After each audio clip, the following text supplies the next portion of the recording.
네, 안녕하세요. 안녕하세요. 자, 하반기에 이제 접어들어서 설명회를 지금 합니다.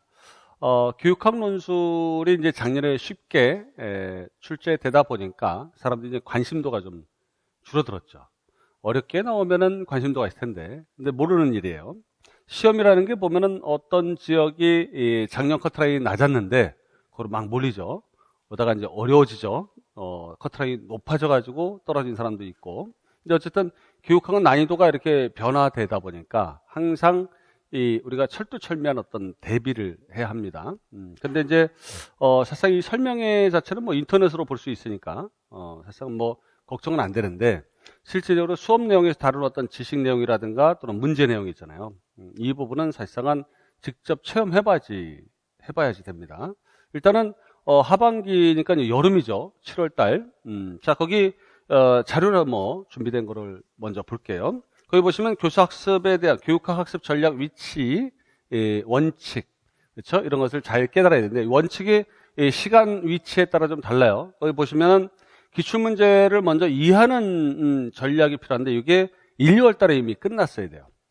근데 이걸 늦게 지금 만약에 안 했다 그러면은 지금이라도 빨리 서둘러서 해야 되고요. 이 시간에 조금 어느 정도 할 거고. 그 다음에 학습 위계라는 게 있죠. 뭐가 먼저 학습해야 되는 내용이고 어떤 게 중요한지를 먼저 알아야 돼요. 그 다음에 이제 그에 따라 중요도 순서에 따라서 배우는 게 이게 3, 4월이거든요. 이 부분이. 그래서 핵심적인 내용이 도대체 무엇이냐라는 것을 이때 정리를 해놔야 됩니다. 그러고 난 다음에 5월 달부터 늦어도 7월 달, 이제 7월 달이죠, 이제. 그때부터는 통합적 사고 접근해야 되는데 이건 뭐예요? 바로 이론을 실전 문제로 자꾸 전환해 봐야 돼요. 이미 전환해야 돼요. 그리고 사실상은 자기의 문제점이 무엇인지 계속 알아가야 됩니다. 그러니까 7, 8월은 늦어도 자기가 교육학 이론 개념을 정확히 알고 있는지 또 그것을 정확하게 구현해내는지에 대한 공부를 꼭 해야 된다는 거예요. 이 부분이. 자, 뒤에 보시면 이제 시간대별로 쭉 만들어 놓은 게 있어요. 쭉 보시면은 뒤에 연간 월별 교육학 논술 학습 계획 모델이 있는데 요거는 이제 기존에 이제 제 1년 강의 연간 계획에 이제 부과해 놓은 겁니다. 같이. 거기 보시면 1, 2월 달에 이제 기본 과정은 이론에 좀 집중되어 있는 거예요. 그리고 문제는 우리가 사실상은 한두 문제 이상 건드려 봐야 됩니다. 이때도. 왜냐면 이론이라는 거를 같이 하면서 문제 전개, 즉 서론, 본론, 결론에 대한 어떤 전개, 전략, 전술이라는 것은 사실상 오랜 기간이 걸리는 거예요. 근데 이거를 이론을 암기하는 게 오래 걸린다 생각해가지고 사실상은 이 문제 보는 것을 뒤로 미루면 안 되거든요. 일단 문제는 보긴 봐야 돼요. 그렇지만 이론, 기본 이론을 먼저 정리해야 되고 그 다음에 거기 보시면 3월 달부터 이론과 영역별 문제를 거의 동시에 봐야 돼요. 그래서 이제 제 강의 같은 경우는 3, 4월에 이제 플랫폼 자료, 교육학 논술 플랫폼 119라는 자료를 통해서 이걸 보게 했거든요. 그래서 영역별로 끝내놓고 지금 5, 6월 달 지금 과정 들어간 게 뭐냐면 두 가지 반이 있었어요. 하나가 뭐냐면 월화 오전반에 뭐냐면 실전 문제풀이 반이 지금 운영됐고 그다음에 월요일 날 오후에는 클리닉 반이 있었어요. 클리닉 반. 왜냐면 여러분들이 교육학 논술 나중에 뒤에 배점 얘기가 나오겠지만은 이 교육학 자체가 20점 배점이라 하지만 사실상은 내용 15점에 뭐가 있어요? 5점이 이게 중요하거든요. 5점이 논리, 그렇죠? 형식에 대한 거, 그 다음에 주제에 대한 관련성이거든요. 그 다음에 2점이 뭐예요? 바로 표현에 대한 부분인데 이 부분은 사실상은 한도 끝도 없이 나오는 사람이 있어요. 즉 뭐냐면 띄어쓰기가 계속 틀려. 그래서 띄어쓰기 때문에 1점 이상 감점 받는 사람도 덜어 있고 그 다음에 문단마다 또는 서론이나 결론마다 주제와 관련시켜야 돼. 주제에 관련시키는 습관화된 그런 전략을 하지 못한 사람이 있어요. 근데 이런 분들은 5, 6월 달에 이미 어느 정도 젖어 들어야 돼요. 그래서 7, 8월 달에는 완전히 자기 문제를 발견한 쪽으로 전환돼야 되거든요.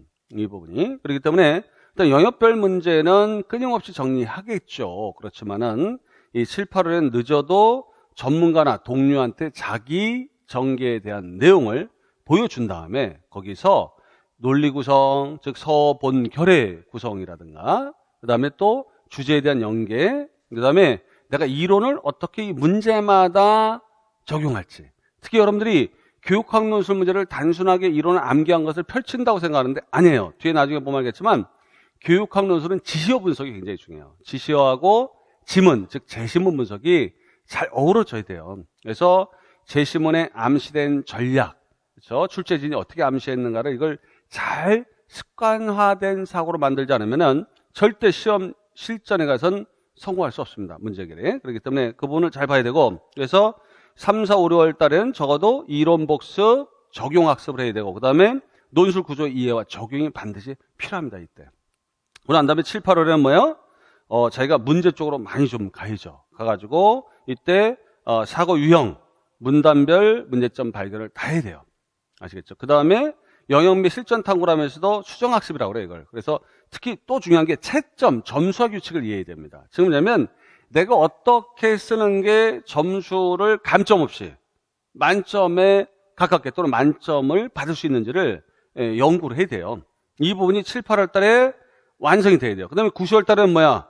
일단은 교육학 모의고사 하면서 정리학습해야 돼요. 그래서 핵심적인 것 또는 보충적인, 그렇죠? 이런 것들을 보완해서 그때 정리학습해야 됩니다. 그래서 교육학이 혹시 빠진 게 있는가 또는 초점을 내가 잘못 맞추지 않은가 이거를 최종적으로 요약하고 정리하는 게 필요한 거예요. 그래서 요약이라는 거는 여러분들 스스로 가는 것이 뭔가 요약 노트, 서브 노트 이런 것을 남이 정리한 거를 보면 안 됩니다.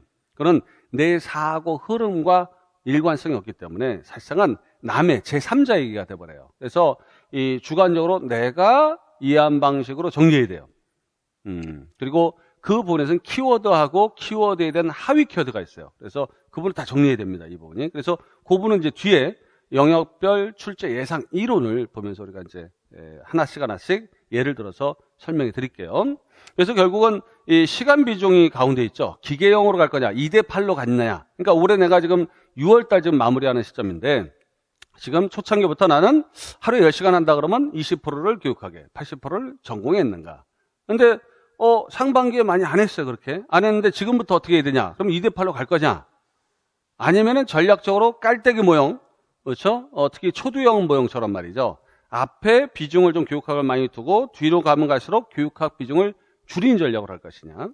아니면은 확산형으로 반대로 갈 것이냐? 근데 확산형은 권고하지 않습니다. 권하지 않고 보통 초두형이라고 하죠. 앞에 좀 교육학이, 왜냐하면 교육학이 사실상은 어디에 영향을 미쳐요? 교육학이 사실상은 이 논술, 교육학 논술에 영향도 미치지만 어디에도 미쳐요? 교육학 논술 말고 어디에 영향을 미치죠? 여러분들 전공의 교수 학습론에 영향을 미친단 말이에요. 전공에. 그렇기 때문에 굉장히 30%로 원래 확장해서 보는 게 도움이 돼요. 이게 교수 학습 이론에. 그 부분도 있어요. 물론 비교과는 뭐 2대8로 가도 상관없어요. 근데 이제 교과라면 적어도 3대7로 처음에 7월달에 출발하다가 8월, 9월 접어들면서 이제 2대8로 갔다가 이제 어떻게 1대9로 이렇게 가는 전략으로 가는 거. 이 부분도 잘 여러분들 감안해야 됩니다. 그래서 현재는 우리가 이제 5, 6월 달에 제가 이론 통합 문제를 해가지고 결국 플랫폼에 보다가 이제 명장면 쪽으로 전환됐어요. 근데 명장면을 다 못 나가요. 거기에 있는 40문제 정도 내에 있는데 그 문제를 갖다가 예상문제 풀이반에서 또 나머지 좀 일부 좀 보게 될 겁니다. 그리고 프린트 자료가 또 계속 나오게 되고요. 그리고 플랫폼이라는 책이 오히려 더 나아요. 플랫폼을 항상 그 요약 서브노트 식으로 가지고 있어야 돼요. 그보다 더 줄여야 돼요. 플랫폼 책을 더 줄여야 돼. 줄이는 전략적으로 가야 돼요. 결국은 간결하게 만드는 게 교육학 학습에서 굉장히 중요한 과업이 됩니다. 어쨌든 여러분들 이거는 이해를 하셔야 돼요. 아시겠죠? 그래서 만약에 7, 8월 달에 수업이 들어온다 그러면 이 영역별로만 정리한다 그러면 영역을 미리 예고를 해요. 가령 뭐 철학과 교육과정 나간다 그러면 철학과 교육과정을 수업 전에 예습을 좀 위주로 많이 해줘야 돼요. 복습보다는 예습 시간이 굉장히 중요하거든요. 그래서 예습은 복습을 10분의 1로 줄여버려요. 그리고 수업에 대한 이해도를 증가시킵니다. 그렇기 때문에 항상 공부는 예습 위주예요. 그래서 제가 학교 다닐 때도 공부 잘하는 애들은 뭐냐면 예습 위주야.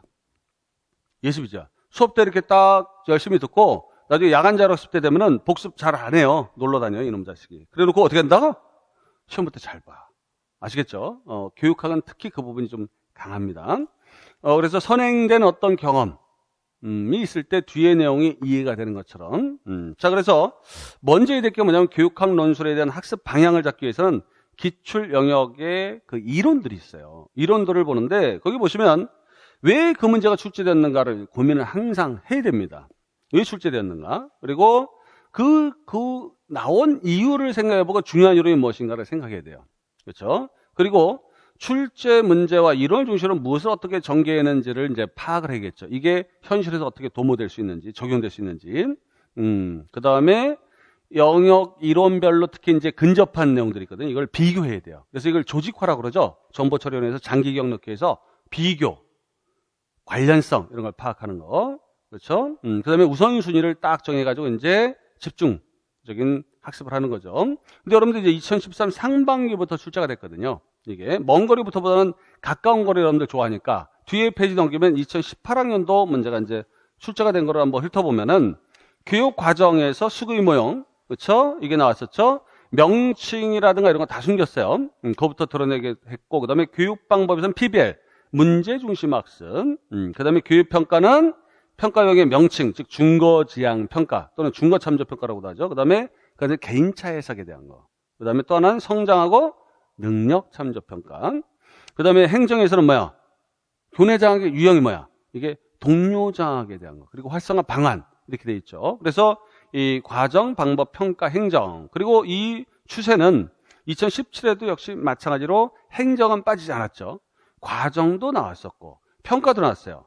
근데 학습이니까 교육 방법이에요. 같은 의미로 봐야 돼요. 이게 선생님이 좀 이게 이질감 있게 썼는데 같은 거예요. 그러니까 결국 이 영역이 중복되죠. 그리고 거기서 나왔던 게 교육기획이라는 개념이 나왔어요. 좀 선생님이 이제 2018학년도 문제 보시면 알겠지만 2018학년도 문제는 5, 6월 달에 PBR 모의고사로 다뤘고요. 그 다음에 이 수급 모형은 작년 11월 시험 보기 3주 전에 모의고사에 11-1번 모의고사에서 다뤘던 거예요. 그 다음에 평가야 뭐 중고라든가 성장 능력 참조에 뭐 계속 그런 집중해서 모의고사라든가 뭐 이 영역 정리 문제에서도 계속 다뤘던 내용이고, 그리고 교육 행정에서는 동료 장학 이 파트가 계속 나온다고 얘기했어요. 왜냐하면 이게 한 번 나왔던 걸로 끝나지 않고, 왜냐하면 초등에서도 나왔었거든요. 그래서 이번이 2018학년도에 초등에서도 동료 장학이 나왔었어요. 그렇기 때문에 굉장히 중요하다. 그래서 모의고사로 11-2인가 3에서 한번 또 다뤘던 적이 있어요. 그렇기 때문에 거의 수업에서 모의고사로 적중해야 돼요. 그러니까 기본 이론에서 적중하는 건 적중이 아니에요. 왜냐하면 책에 다 있는데 뭐. 아시겠죠? 그게 아니라 핵심 정리, 그리고 또 플랫폼에서 모의고사 영역별로 아니면 통합적 모의고사 볼 때 이게 적중해야지 그때 2-3시간 이상 투자해서 그 설명을 해주거든요. 그 내용을 쓸 수 있을 때. 그래서 고득점이 나오는 거죠. 그 전에도 마찬가지예요. 교육기획이라는 게 2017년도에 제가 적중을 못했어요. 적중이 아니라 아예 안 가르쳤어요. 아예. 정책결정의 의사결정 모형은 가르쳤는데 이건 안 가르쳤어요. 그런데 교육 과정에 대한 거는 뭐 3번인가 모의고사 내서 그대로 맞췄고, 그 다음에 특히 교육내용 조직원리 이런 것들, 그 다음에 교수학습에서는 구성주 학습학연속의 조나생 거죠. 이거 11-3번째 3주차에 즉 시험 보기 전주에 모의고사로 내서 이거 맞췄어요. 이거는 그대로. 그 다음에 교육평가도 타당도, 특히 타당도, 신뢰도, 객관도 제가 높이는 방법까지도 시험지를 냈기 때문에 이건 다 적중했어요. 근데 기획만 제가 적중 못했어요. 그 전에 것도 다 그래요. 수업 시간에 모의고사로 다른 거에서 나오게 돼 있어요. 그러니까 제가 한 해 모의고사 다루는 게 그 전년도에 만들어진 거 한 30-40개, 책에 있는 것까지 하면 50개 정도 될 거야 아마. 그 다음에 내가 프린트로 줄 수 있는 게 20몇 개. 근데 그거는 기존에 있는 것도 변형해서 하거든요. 그렇기 때문에 사실상은 딱 이론이라든가 이런 거 중복으로 보면 100가지 이내, 100개 이론 이내고, 모의고사는 50문제 이내라고 보시면 돼요. 그 안에서 나오게 됐어요. 그 안에서. 그런 제가 이렇게 자만하는 게 아니라 사실상 그렇게 분석될 수밖에 없어요. 이 과정은. 그래서 책이 2권으로 될 수도 없어요. 이런 책 자체가. 왜냐면 낭비가 되니까. 왜냐면 우리가 학문한다 하면은 뭐 여러 가지를 봐야 되지만 학문이 아니라 시험을 위한 공부라는데, 그렇잖아요. 쓰잘데기 없이 양을 많이 가져봐야 아마 소용이 없으니까. 그 다음에 2016에서 나왔던 건 과정 역시 나오고 평가 나오고, 그 다음에 행정도 나오고, 이때 이제 심리가 이제 오랜만에 등장을 했습니다. 심리가. 지금 심리하고 교육 방법론은 거의 그 대동소이한 영역이랑 마찬가지예요. 왜냐하면 여러분들이 교육 심리라는 영역은 사실상은 학습이론이 안에 포함되어 있어요. 근데 학습이론은 교사학습 모형들의 원형들을 가지고 있거든요. 그래서 교사학습 모형, 교수 방법론들은 교육 방법 및 공학으로 또 이렇게 뭐 펼쳐지긴 하지만 그 안에 보면 심리학적인 학습이론의 원리가 그 안에 많이 숨어 있는 거예요. 그렇기 때문에 교육 심리, 교사학습, 그리고 철학과 교육 과정은 연속적이에요. 여러분들 교육 과정 전문가들 교수들한테 물어보세요. 철학 모르면 과정 공부가 안 돼요. 이해하시겠어요? 철학 모르면 과정 공부가 안 돼요. 그리고 심리학 모르면 교수 방법론에 대한 걸 모르게 돼 있어요. 원리를. 그리고 심리학 모르면 상담의 원리가 이해가 안 되는 경우가 있어요. 근데 심리는 또 어떻게 된다? 이 철학과 또 같이 인문학 영역이거든요. 그렇죠? 원래 심리학이라는 건 철학 안에 있었던 거예요. 근데 분리된 거죠. 근데 상담이론 부분 또 철학에 관련돼 있어요. 아시겠죠? 그러니까 엮여 있습니다, 이론이. 그래서 철학 교육과정, 그다음에 철학 상담, 철학 심리, 심리와 교수학습 이렇게 연결돼 있어요. 그러니까 요 5개 영역이죠. 그렇죠? 그러니까 교육 철학, 교육 심리, 교육 과정, 그다음에 교수학습, 생활지도 상담 5가지잖아요. 이게 사실상은 학교에 연속적으로 벌어지는 일들이에요. 근데 그거 바깥에 놈이 있죠. 그 바깥에 놈이 이제 평가인데 평가도 원래 교육 과정의 한 부류였거든요, 원래. 교육 과정 설계할 때. 그래서 평가가 있고 그다음에 뭐야? 평가는 이론의 분량에 비해서 많이 출제가 되는 영역이고요. 그렇죠? 그다음에 행정은 굉장히 빠지지 않고 계속 나왔죠. 그래서 이거는 뭐 거의 교육과정 평가에서 계속 출제가 된 거니까. 그다음에 거기서 이제 아주 묘한 구석이 있는 게 사회학이에요. 사회학이 나온 지가 좀 됐어요. 그래서 2015 상반기에 한번 출제된 게 제 앞에 이제 보시면 기능론이 한번 나왔었거든요. 기능론. 우리 행정은 조직 유형, 관료제 유형 결합체에 나왔었고, 교수학습은 뭐 일반적 교수 설계에 대한 분석이니까 이게. 그래서 ADDI 모형이 이때 교수 설계 모형이 나왔었고, 그다음에 교육평가는 중거 지형이 한번 나왔었죠. 이렇게 돼 있는 거예요. 그다음에 2015에서는 뭐 철학이 뭐 유일무이하게 이때 한번 딱 등장했죠. 그다음에 거기서 자유교육 관점, 그다음에 교육과정 설계 방식인데 특정한 설계 이론이 아니에요. 2018학년 문제 보면 이론의 명칭이라는 것을 쓰지 않아도 되거든요. 이때는 방식 특징을 쓰는 거기 때문에. 그다음에 교수학습하고 심리 엮여진 동기유발에 대한 과제 제시 방안. 방법인 것 같지만 심리학의 내용도 써도 되는 문제가 있었고, 그다음에 행정 문제, 학조직 구축 원리. 근데 요거는 약간 지엽적인 내용이었고, 그다음에 위에 2014 상반기는 교육 사회학이 이제 연속적으로 2014, 2014 상반기하고 2015하고 나왔던데, 이때 이제 배이론 관점이 나왔었죠. 그다음에 상담과 연관해서 상담도 거의 유일무이하게 나왔었고요. 그다음에 교육과정, 학문 중심. 근데 학문 중심인데 교육과정이 교육 방법론이 연관돼 있어요. 이 파트가. 그다음에 거기에서 이제 행정 파트가 나오고, 그다음에 위에 보시면 이제 2014 초창기 교육과정 평가원 문제입니다. 2013 상반기는 국립특수교원 출제 문제예요. 이때는 중등특수만 시험 봤으니까.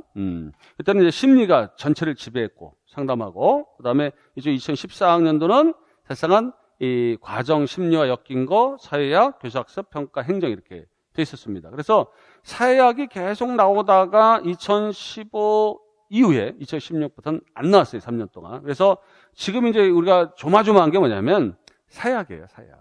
왜냐면 사회학이 보면은 굉장히 영역이 말이죠. 이론들이 좀 복잡하게 얽혀 있고, 특히 갈등 이론 같은 경우는 좀 이렇게 헷갈려 하는 사람이 많아요. 그러다 보니까 공부하다가 별로 안 나오니까 포기해버리고 마는 경우가 있는데, 이건 여러분들 굉장히 조심해야 되는 영역이고요. 그 다음에 이제 여러분들이 여기서 알아야 될 게 있어요. 왜냐하면 심리라는 부분이 몇 번 안 나왔어요. 2번 딱 2회 나왔거든요. 근데 심리는 전체를 지배해요. 즉 교수학습을 전체를 지배하니까 여러분들이 심리학 공부는 놔서는 안 됩니다. 아시겠죠? 그래서 공부할 때 여러분들 8개 영역 이제 숙지가 됐죠. 8개라는 건 뭐야? 결국은 어떤 거로 보라는 거야? 자, 8개라는 건 맨 밑에 기단, 그렇죠? 기단의 형상은 흙바닥, 기초로 형성하는 게 철학이에요. 철학. 철학이 원래 개념 정리를 이때 여기서 해야 되거든. 철학이. 아시겠죠? 철학이 개념 정리해야 돼요. 근데 철학에 있는 흐름들이 이제 쭉 올라가죠. 쭉 올라가. 쭉 올라가. 쭉 올라가. 그렇죠? 쭉 올라가는데 이 철학이 올라가서 딱 본 게 뭐냐면은 이쪽에 어떤 원리 이론들이 이제 딱 구축이 되는데, 이게 하나가 심리학이에요. 철학과 연관된 인문학적인 줄기가 있는 게, 이게 하나가 심리학이에요. 심리학. 심리 파트. 그 다음에 또 한 파트가 어디가 있어요? 또 한 파트가 과정 파트예요. 과정 파트. 철학과 직결되어 있는 파트거든요. 과정 파트가 쭉 연계돼요. 그래서 이제 이게 가지를 뻗어요. 그래서 어떤 교육과정 유형이 나오고, 그 유형 안에서 이제 방법론으로 이제 치는 거예요. 새끼를 치는 거야. 아시겠죠? 그래서 이 자양분들이 가지를 치는데, 가지를 칠 때 2가지. 지금 왜냐면 교육과정은 이미 결정될 때 교육과정 구성요소라는 게 있어요. 구성요소가 뭐야? 목표거든요. 목표 진술 어떻게 할까? 이건 2014에서 이미 초등에서 한번 나왔었어요. 목표 진술. 그 다음에 뭐가 있어? 바로 교육 과정에서 학습 경험 또는 내용이라고 부르는 내용의 선정, 그 다음에 조직, 이렇게 돼 있거든요. 그 다음에 이제 교육 방법론이 원래 여기 있던 영역이에요. 방법이 여기 있던 거고, 방법을 선택해야죠. 구안해야 되고, 그 다음에 이제 평가가 이렇게 나온 거예요. 그러니까 평가가 방법은 분리된 거죠. 상황 자체가. 근데 이것도 사실상 분리됐어요. 어디로 가서? 교사학습에 얘가 가져가요. 얘가 가져가 버렸단 말이에요. 그래서 교육 과정에 목표 진술이 없어요. 많은 교육학책들 보면 어디 있어? 다 이 방법론 쪽으로 좀 들어와 있단 말이에요. 방법론 쪽으로. 아시겠죠? 이 부분이. 그러니까 여러분들이 교육학을 딱 배울 때는 이 나무 트리 구조를 생각하면 돼요. 트리 구조에서 철학은 뭐 열심히 공부할 필요는 없어요. 그렇지만 관련되어 있는 개념들을 역추적하는 거예요. 역추적해서 해야 돼요. 가장 기본적인 어떤 거예요? 그런 전통적인 3대 철학 사주 있잖아요. 전통적인 뭐야? 이성주의, 관념론에 대한 거. 그 다음에 뭐야? 자연주의. 그 다음에 공리주의거든요. 근데 공리주의 시험에 나올 가능성이 거의 없어. 이게. 그런데 그 두 가지 흐름에 의해서 이제 교육과정이 뻗어나간단 말이에요. 아시겠죠? 그래서 현대교육과정 사주에서 보면 뭐야? 관련된 가장 현대 철학 사주가 뭐야? 바로 본질주의, 진보주의, 본질주의, 항존주의, 그 다음에 실존주의 이런 것들이 이제 4대 현대 철학이잖아요. 그렇죠? 이건 알아야 돼요. 그 다음에 부가적으로 이제 뭐가 있어야 돼요? 바로 포스트 모던에 대한 거 분명히 알아야 된단 말이에요. 포스트 모던. 이거는 구성주의랑 그냥 다이렉트 연결돼요. 구성주의는 철학이 아니에요. 구성주의는 교습 방법론 또는 심리학의 얘기예요. 철학이 아니야. 주의라고 하니까 무조건 뭐 그러면 행동주의도 철학이게? 아니죠. 그렇죠? 여러분들 그걸 잘 이해해야 돼요. 그래서 어쨌든 심리학에 의해서 방법론, 그렇죠? 상담이 이제 연관이 되는 거예요. 그래서 결국은 이 주변을 형성하는 기후 조건은 행정학이 또 자리하고 있어요. 행정학이 이걸 둘러싸고 있는 자원들을 갖다가 잘 배치하는 행정학이 전체 이제 환경, 뭐 햇빛이라는 광합성 뭐 일으키는 뭐 이런 요소야. 지원 체제 이런 것들이거든요. 아시겠죠? 그리고 여기에서 이제 과정에서 뻗어난 게 알다시피 지금 조직 이론은 출제가 됐었거든요, 이게. 그렇죠? 통합성 나오고 그다음에 계속성, 계열성 그다음에 쓰는 거니까 재작년에. 근데 얘가 안 나왔잖아요, 얘가. 선정 원리. 이게 다 타일러 거란 말이에요. 원래 이게 진례사를 만들었지만 교육과정 구성조건, 목표, 학습 경험, 평가거든. 이렇게 세 가지. 근데 지금 평가는 자주 수시로 나왔어요. 그렇죠? 근데 조직 원리는 안 돼. 선정 원리는 굉장히 중요하죠. 근데 이거에 따라서 이제 어떤 내용을 선정하고 방법을 선택하고 방법을 선택할 때는 심리학과 같이 결합된 하나의 형태로 나오게 되는 거죠. 그렇죠? 그다음에 이제 상담이 있고 이 안에. 그렇죠? 상담, 교육 방법 이런 게 막 존재하고. 사회학은 또 이 행정과 더불어서 어떻게 된다? 이 토양 밑에 요 배경에 그렇죠? 있는 이런 부분이 이제 사회학적인 견해 또는 이게 열매 맺는데 필요한 어떤 여러 가지 열매가 썩었냐 아니면 제대로 유익하냐 익었냐 이런 것들은 이제 사회학적인 어떤 원인들과 또 어우러지는 얘기예요. 그러니까 사회학도 철학과 굉장히 연관성이 많거든요. 왜냐하면 사회학에 있는 많은 이론들 보면 철학적 패러다임, 해석학적 기반에서 움직이는 것들이라든가 이런 것들이 많이 있죠. 어쨌든 그런 부분이 있어요. 그러니까 이게 중심 학문이에요. 이게 지금 행정, 과정, 심리, 철학. 근데 심리를 공부한다는 얘기는 교육 방법론을 그냥 그대로 따른다는 얘기고. 아시겠죠? 과정을 공부하는 거는 평가 그대로 따라오게 돼 있어요. 왜냐면 과정에서 목표 진술한 거에 따라서 평가를 어떻게 할 것이냐가 이미 결정이 되죠. 타일러 입장에서는. 그리고 그 외에 이제 목표를 어떻게 진술하느냐, 사전에 결정되냐 아니냐, 아이즈너처럼 이런 거에 따라서 이제 평가가 어떻게 유기적으로 작동하는 그런 원리들이 다 숨어 있어요. 그러니까 가장 핵심적 과목이다 그러면 일단은 심리, 과정, 행정 세 개예요. 이것만 제대로 잡으면 뒤에 있는 파생된 내용들은 얼마든지 먹을 수가 있어요. 우리가. 아시겠죠? 근데도 사람들이 8개 영역이다. 많다고 느끼거든. 그중에 12개 영역이었어. 왜? 서양교육사, 한국교육사 이런 건 필요도 없어요. 왜냐하면 그 교육사를 엮은 게 철학이야. 아시겠죠? 핵심적인 것만 담은 게 철학이에요. 근데 보면 책에 보면 교육사 막 그냥 잔뜩 들어있고 또 심지어는 이 교육과정에 대한 설계 연구가 사실상 어느 거예요? 교사 연구거든. 그렇죠? 연구 있잖아요, 연구. 평가 통계 연구 있잖아요. 통계 연구는 필요도 없어요. 통계 연구도 필요 없고, 아시겠죠? 그런 것도 필요 없다고. 필요 없어요.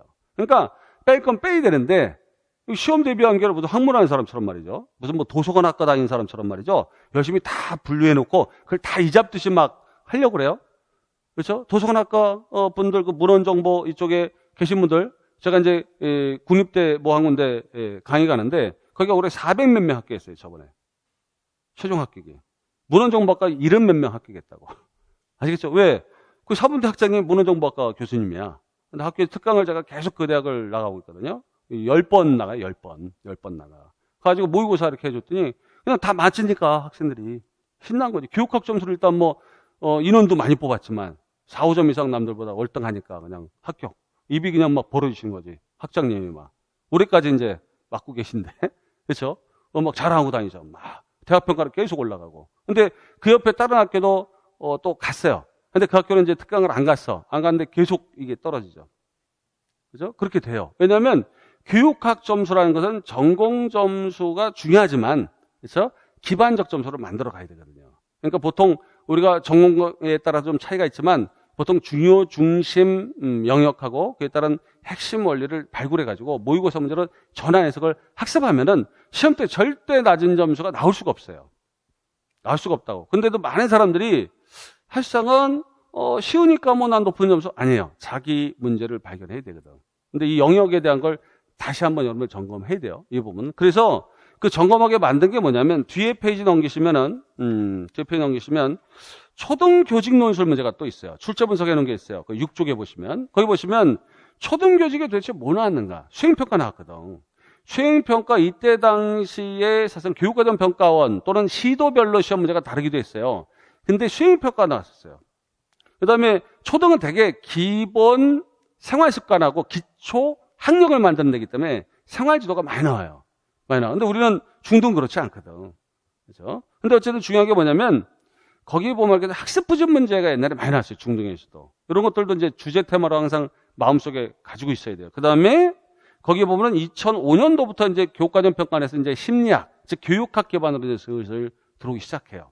구성주의적 맥락, 우리가 재작년에 구성주의 학습학년 설계 나왔던 것처럼 구성주의 맥락, 그 다음에 거기에서 오른쪽으로 넘어가면 이제 다문화는 우리랑 뭐 관련이 없는데 거기 보면 수업 방식, 발문 기법. 그래서 2009년도 문제 보면 알겠지만 문답식하고 강의식 수업에 대한 거. 그 다음에 자기장학이 나왔어요. 근데 이때 특수 교직 논술 있잖아요. 거기서 동료장학 나왔거든요.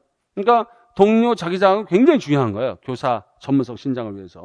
그리고 이제 그 밑에 이제 학습 동기, 특히 켈러이론 나왔어요. 이때 2013년도에 학습 동기 주제가 켈러이론이에요. 근데 2013년도 5월 25일인가요?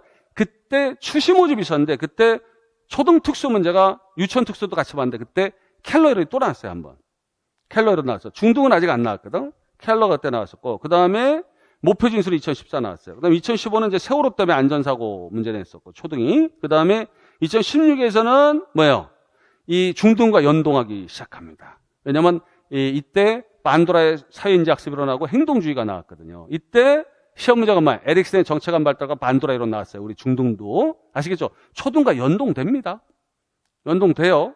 여러분들. 그걸 모르고 공부하면 안 돼요. 그 다음에 2017에서는 모든 성취분담은 협동학습이 나오거든요. 이게 이제 구체적인, 우리는 2014년도에 협동학습이 나오긴 했지만 특정한 이론을 기반으로 안 냈는데 초등에서 SAD 모형 나왔고, 그렇죠?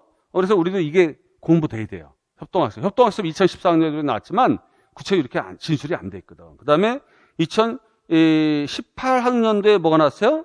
바로 이제 교직문화하고 교사상, 동료장학이 나왔어요. 우리 동료장학 나왔잖아요. 연동한단 말이에요. 연동한단 말이에요. 초등이랑. 아시겠죠? 그 다음에 교육과정이 뭐 나왔을 것 같아요? 연교육과정 나왔어요. 연교육과정. 연교육과정 나왔다고. 그래서 중요한 꼭지점이 있어요. 왜냐하면 초등교직 논술이 원래는 그냥 뭐냐면 2008년까지도 봐도 시사적인 문제가 많아요. 교육학이랑 딱 접목이 안 돼 있어. 2005년 거 제외하고는. 근데 그 뒤에 이제 2010, 11, 12도 약간 교육학이랑 연동이 잘 안 돼 있거든. 근데 2013학년도에 뭐가 발표됐죠? 교육학 논술 발표됐잖아. 그리고 교직 논술이 2차가 아니라 1차에 앞에 1교시에 보는 걸로 되다 보니까 결국 교육학 논술 중등과하고 초등이 연동돼요. 연동돼요. 아시겠죠? 그래서 원래 여러분들 초등 특수, 유치원 특수, 초등 교직은 같이 내요, 출제를. 같이 내지 중등은 뒤에 좀 텀이 있잖아. 따로 내는 것 같이 보이지만 아니에요. 같이 내요. 그리고 교육과정 평가원 출제진들은 즉 뭐냐면 구성이 어떻게 돼 있어요? 학교 교사, 교수, 그 다음에 거기 연구원들이거든요. 세 부류가 내는데 교육과정 평가원 직원들은 같이 그 팀에서 계속 움직인단 말이에요. 아시겠죠? 그렇기 때문에 초등이라든가 유치원 교수들 가잖아요. 그러면 중등하고 그 남아있는 연구 인력이 같이 이제 또 출제한단 말이에요. 중등 교사들하고. 그러니까 교사들은 검토위원하고. 아시겠죠? 그러면 연구원들이 연동시킨단 말이에요. 어떤 거를. 아시겠죠? 생각해봐. 분명히 초등에서 동료조항 나왔거든요. 나왔는데 동료조항 안 나올 거라 생각하면 안 되잖아요. 이런 부분. 그러니까 2016도 마찬가지였거든. 그때 분명히 반도레론하고 어떤 거야? 바로 행동주의적 이론. 이게 나왔었단 말이에요. 그러니까 우리가 그때 이제 행동주의하고 제가 반도레론 열심히 가르쳤거든. 그때 초등에 나왔다고 선생님 어떻게 해요? 중등에서 나올 거야? 여기서 나왔네? 막 이랬던 거야. 근데 나올 수 있다 또. 그래서 항상 초등 시험 끝나면 그걸 모의고사로 해서 항상 시험을 봤어요. 그러니까 피드백이 됐죠. 그러니까 좋아하지. 왜냐면 초등과 연계되는구나. 이 생각을 꼭 해야 됩니다. 아시겠죠? 전체 문제가 그렇지는 않죠. 어쨌든 몇 문제는 교육학과 딱 결부된 게 있어요. 그걸 반드시 여러분들 학습해야 된다. 자, 이제는 영역별로 들어가서 이제 이론에 대한 거를 분명히 봐야 됩니다. 자, 어쨌든 교직, 논술, 교육학 영역별 분석은 이제 8쪽에 이제 한번 참고로 있으니까 한번 보시고요. 자, 거기서 보면 뭐 구성주의 지식관, 구성주의 한번 나왔죠. 2017에 조나생 거. 우리가 그걸 토대로 보시면 되고, 특히 이제 수행평가도 이쪽에 관련이 많아요. 그렇기 때문에 평가와도 관련됐다. 초등에서 보실 거. 그 다음에 밑에 쭉 보면은 교사론과 행정 부분에서 보면 행정에서는 솔직한 얘기로 장학 외에는 특별히 없어요. 근데 교직 문화가 작년에 나왔기 때문에 우리가 이 행정의 조직 문화 있죠. 조직 풍토 문화 있거든. 그거 중요하게 봐야 돼요. 중요하게 봐야 돼요. 분명히 연동 가능성이 있습니다. 그 당해뿐만 아니라 그 다음 해에 연동 가능성이 있어요. 그 전에 나왔던 게. 그 다음에 교사상 같은 경우는 글쎄요. 우리 중등에서는 별로 유의미하지 않아요. 근데 지도성이랑 연관돼요. 교사상이라는 게. 그쪽이랑 나중에 공부를 해야 되고. 그 다음에 거기 수행평가는 조금 반드시 봐야 돼요. 왜냐하면 평가가 여태 계속 나왔거든요. 계속 나왔는데 사실상은 중거지항 2번, 형성평가 2번. 그렇죠? 그 다음에 타당도 1번 이렇게 나왔단 말이에요. 근데 알다시피 한 놈 남았어. 수행평가야. 근데 이게 한 놈이 뭐예요? 근데 평가만 해도 여러분들 이게 잘 보세요. 평가만 해도 잘 보세요. 평가라는 게 과거에는 뭐야? 전통적으로 뭐야? 전통적으로 어떤 평가를 했어? 선발을 위한 평가를 했어. 선발 배치를 위한 거. 그렇죠? 그 다음에 뭐 했어요? 뒤에는 발달주의적 입장에서 우리가 평가를 하거든요. 그래서 이 선발이란 건 뭐야? 소수 정예주의잖아. 소수가 어떻게 된다? 사회적 지위라든가 어떤 거 대학, 고등 교육에 받을 수 있는 인원수가 한정돼 있으니까 엘리트주의이기 때문에 그들의 지적 능력을 보고 선발해야 돼요. 그렇기 때문에 개인차 변별을 해야 된단 말이에요. 그러니까 여기에 나오는 패러다임이 있어요. 뭐야? 검사관이 뭐야? 측정관이구나. 이렇게 해야 돼요. 여기는 평가관이구나.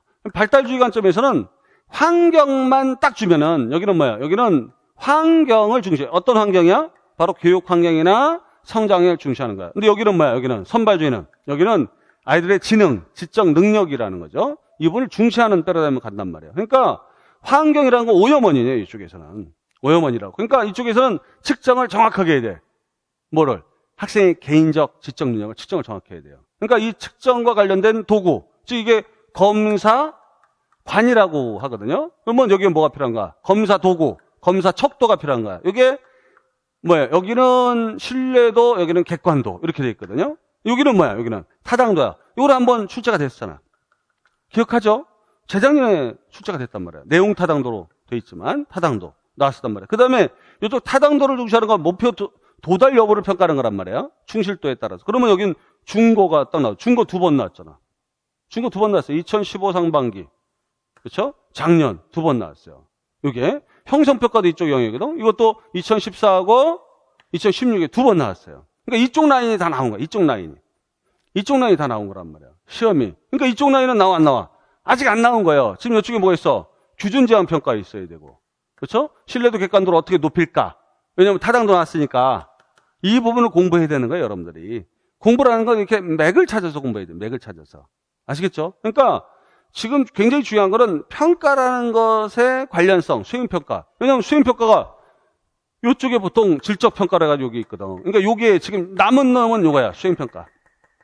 수행평가. 요 놈 좀 남아있잖아요. 그럼 그리고 검사관도 물론 우리가 이해는 해야겠지만 이런 것 쪽으로 한번 공부해야 되고. 그 다음에 거기 보면 교육 과정에서 보면 특히 거기서 이제 정의적 평가는 뭐 우리가 블룸의 어떤 그레셀의 어떤 인지적 목표 분류라든가 정의적 목표 분류 정도까지는 알아둬야 돼. 심동적인까지는 뭐 우리가 숙제 안 해도 되지만. 그 다음에 학교 교육과정 편성에서 인성교육을 위한 통합을 초등이 냈는데 영교과정이 나왔단 말이야. 네 번째 문제라고 소문항으로. 근데 이 문제는 뭐예요? 결국은 우리가 아이들의 예술적 교육과정이랑 연관해서 생각을 꼭 해야 되고요. 그 다음에 교육시민은 뭐야? 과제별 사고 특징이다. 이거는 이제 보통 피아제 이론을 기반으로 해서 2005년도에 나왔었고, 그 다음에 학습 동기 유발 이유. 이건 이제 학습 동기 켈러 이론과 같이 나왔기 때문에 켈러 이론 기반한 거고, 그 다음에 행동주의 학습. 이거 안 나왔어요. 출제 안 됐다고. 행동주의. 손다이크 거, 파블로프 거, 스키너 거. 이것도 달라요. 아시겠죠? 시행착오냐, 아니면 고전적 조건이냐, 조약적 조건이냐, 달라고 원리들이 약간씩. 그런 부분. 그 다음에 이 교수학습에서는 뭐 교수학습이 사실상 많이 나온 거죠. 엄청나게 많이 나온 거예요. 우리도 교수학습이 의외로 많이 나왔어요. 왜냐면 우리가 협동학습하고 ADDI의 모형이라든가 PBL만 이렇게 교수학습이 아니라 2015학년도에 나왔던 동기부여한 과제 제시 방안이라든가 학문 주신 관점에서 과제 활동을 뭐 해야 할지 2014 상반기 문제도 그거 다 교수학습이에요. 다 교수학습이라고. 아시겠죠? 교수학습이 어마어마해요. 우리가. 근데도 우리가 그걸 정확하게 분석을 안 하고 보면 안 된다는 거죠. 근데 여기도 뭐 구성주의 나오고 학습부진 나왔는데 뭐 이건 일반 주제니까. 근데 강의식 문답식 수업, 특히 문답식 수업이 2009학년도에 초등에 나왔는데 발문, 우리가 학교 가면 설명식 수업, 강의식은 설명식으로 전환해야 돼요. 그래서 오스벨 거와 연관해야 되고. 그 다음에 또 뭐 있어요? 바로 문답식 수업 같은 경우는 뭐예요? 바로 우리가 발문과 꼭 연관해야 돼요. 이게 나왔었고. 그 다음에 켈러 나왔었다고 그랬고. 그렇죠. 학습 목표 진술. 이게 이제 보통 교수 학습에 있는데 교육과정의 목표 진술이 다 다르죠. 아이즈너 다르고 타일러 다르고 이런 걸 여러분들 반드시 숙지해야 되고. 그 다음에 이제 모든 성취 분담 모형, 협동학습의 어떤 종류, 그렇죠. 직소부터 해서 STAD 이런 것들 반드시 학습해야 되고. 그 다음에 동기에 대한 거는 뭐 일반 동기 이론들이 있어요. 그런 것들을 우리가 동기 이론은 2013 상반기에 나오고 안 나왔거든요. 안 나왔어요. 근데 동기 이론이 인지적 동기 이론, 매슬로우 거는 나왔어요.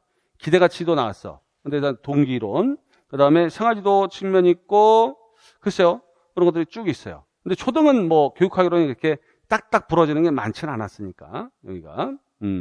자, 근데 우리 그 뒤에 표를 보면 굉장히 중요한 게 나오죠. 뭐가 있어요? 바로 기출 이론 분석이 있고, 근접성 활성성이에요. 여러분들이, 교육학 논술이 이게 뭘 보는 거죠, 이게? 이게 지금 나온 거 분류틀이잖아요. 평가에. 평가는 내용이 많잖아. 어떤 통계 연구까지만 하는데 그 필요가 없어요. 왜냐면 이쪽 안에서 어차피 나오게 돼 있어요. 이쪽 안에서. 평가를 딱 보면 알겠지만 평가만 먼저 볼까요? 거기 보면 이 교육과정의 평가라고 돼 있잖아요. 기출이론 분석에 보면 평가만 찾아보세요. 거기 보면은 형성평가 2014, 2016, 중고참조평가 2015, 추시 2018. 그렇죠? 그 다음에 성장참조, 능력참조. 그 다음에 평가도구에서 타당도 중에서 내용 타당도가 출제됐거든. 그러니까 개념 이론으로 보면은 하나, 둘, 셋, 넷, 5개가 출제된 거예요. 5개. 5개가 출제된 거예요. 근데 횟수도 뭐 그렇게 생각이 되거든요. 근데 오른쪽에 보시면 근접성 관점에 보면은 쫙 나오는 게 검사관 공부하러 가죠. 검사관. 6번의 검사관. 요거예요, 요거. 요 검사관. 측정관이냐? 평가관이냐. 물론 총평관도 있지만 이거 공부해야 되고. 그 다음에 규준참조평가 공부해야죠. 그 다음에 신뢰도 객관도 공부해야죠. 이게 사정 범위야. 사정 범위라고. 근데 평가 유형 쪽으로 확산해보면 뭐예요? 거기서 수행평가를 반드시 공부해야 돼요. 그 다음에 평가 관련 교육관이 선발주의, 발달주의도 이해해야 되고. 특히 문항제작 원리라는 게 있어요. 문항제작 원리.